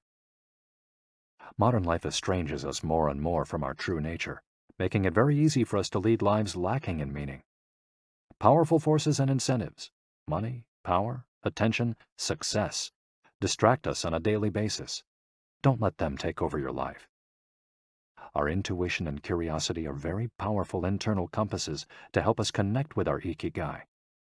Follow those things you enjoy and get away from or change those you dislike. Be led by your curiosity and keep busy by doing things that fill you with meaning and happiness. It doesn't need to be a big thing. We might find meaning in being good parents or in helping our neighbors. There is no perfect strategy to connecting with our Ikigai. But what we've learned from the Okinawans is that we should not worry too much about finding it. Life is not a problem to be solved. Just remember to have something that keeps you busy doing what you love while being surrounded by the people who love you. The 10 Rules of Ikigai. We'll conclude this journey with 10 rules we've distilled from the wisdom of the long-lived residents of Ogimi. 1. Stay active. Don't retire. Those who give up the things they love doing and do well lose their purpose in life. That's why it's so important to keep doing things of value, making progress, bringing beauty or utility to others, helping out, and shaping the world around you, even after your official professional activity has ended. 2. Take it slow. Being in a hurry is inversely proportional to quality of life. As the old saying goes, walk slowly and you'll go far. When we leave urgency behind, life and time take on new meaning. 3. Don't fill your stomach. Less is more when it comes to eating for long life, too. According to the 80% rule, in order to stay healthier longer, we should eat a little less than our hunger demands, instead of stuffing ourselves. 4. Surround yourself with good friends. Friends are the best medicine. There for confiding worries over a good chat, sharing stories that brighten your day, getting advice, having fun, dreaming, in other words, living. 5. Get in shape for your next birthday. Water moves. It is at its best when it flows fresh and doesn't stagnate. The body you move through life in needs a bit of daily maintenance to keep it running for a long time. Plus, exercise releases hormones that make us feel happy. 6. Smile. A cheerful attitude is not only relaxing, it also helps make friends. It's good to recognize the things that aren't so great, but we should never forget what a privilege it is to be in the here and now, in a world so full of possibilities. 7. Reconnect with nature. Though most people live in cities these days, human beings are made to be part of the natural world. We should return to it often to recharge our batteries. 8. Give thanks. To your ancestors, to nature, which provides you with the air you breathe and the food you eat. To your friends and family, to everything that brightens your days and makes you feel lucky to be alive. Spend a moment every day giving thanks, and you'll watch your stockpile of happiness grow. 9. Live in the moment. Stop regretting the past and fearing the future. Today is all you have. Make the most of it. Make it worth remembering. 10. Follow your Ikigai. There is a passion inside you, a unique talent that gives meaning to your days and drives you to share the very best of yourself until the very end. If you don't know what your Ikigai is yet, as Viktor Frankl says, your mission is to discover it. The authors of this audiobook wish you a long, happy, and purposeful life. Thank you for joining us. Hector Garcia and Francesc Miralles. You've been listening to Ikigai, The Japanese Secret to a Long and Happy Life by Hector Garcia and Francesc Miralles, narrated by Walter Dixon. If you've enjoyed this audiobook and this performance, then please visit our website, gildanmedia.com. That's GILDANMEDIA.com. where you'll find a wide selection of titles in business and finance, personal development, psychology, and much, much more. And thank you for being a Gildan audio listener.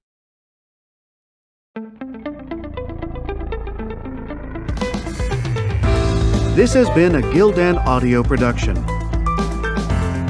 For more affordable, mind-enriching programs, visit our website at gildanmedia.com.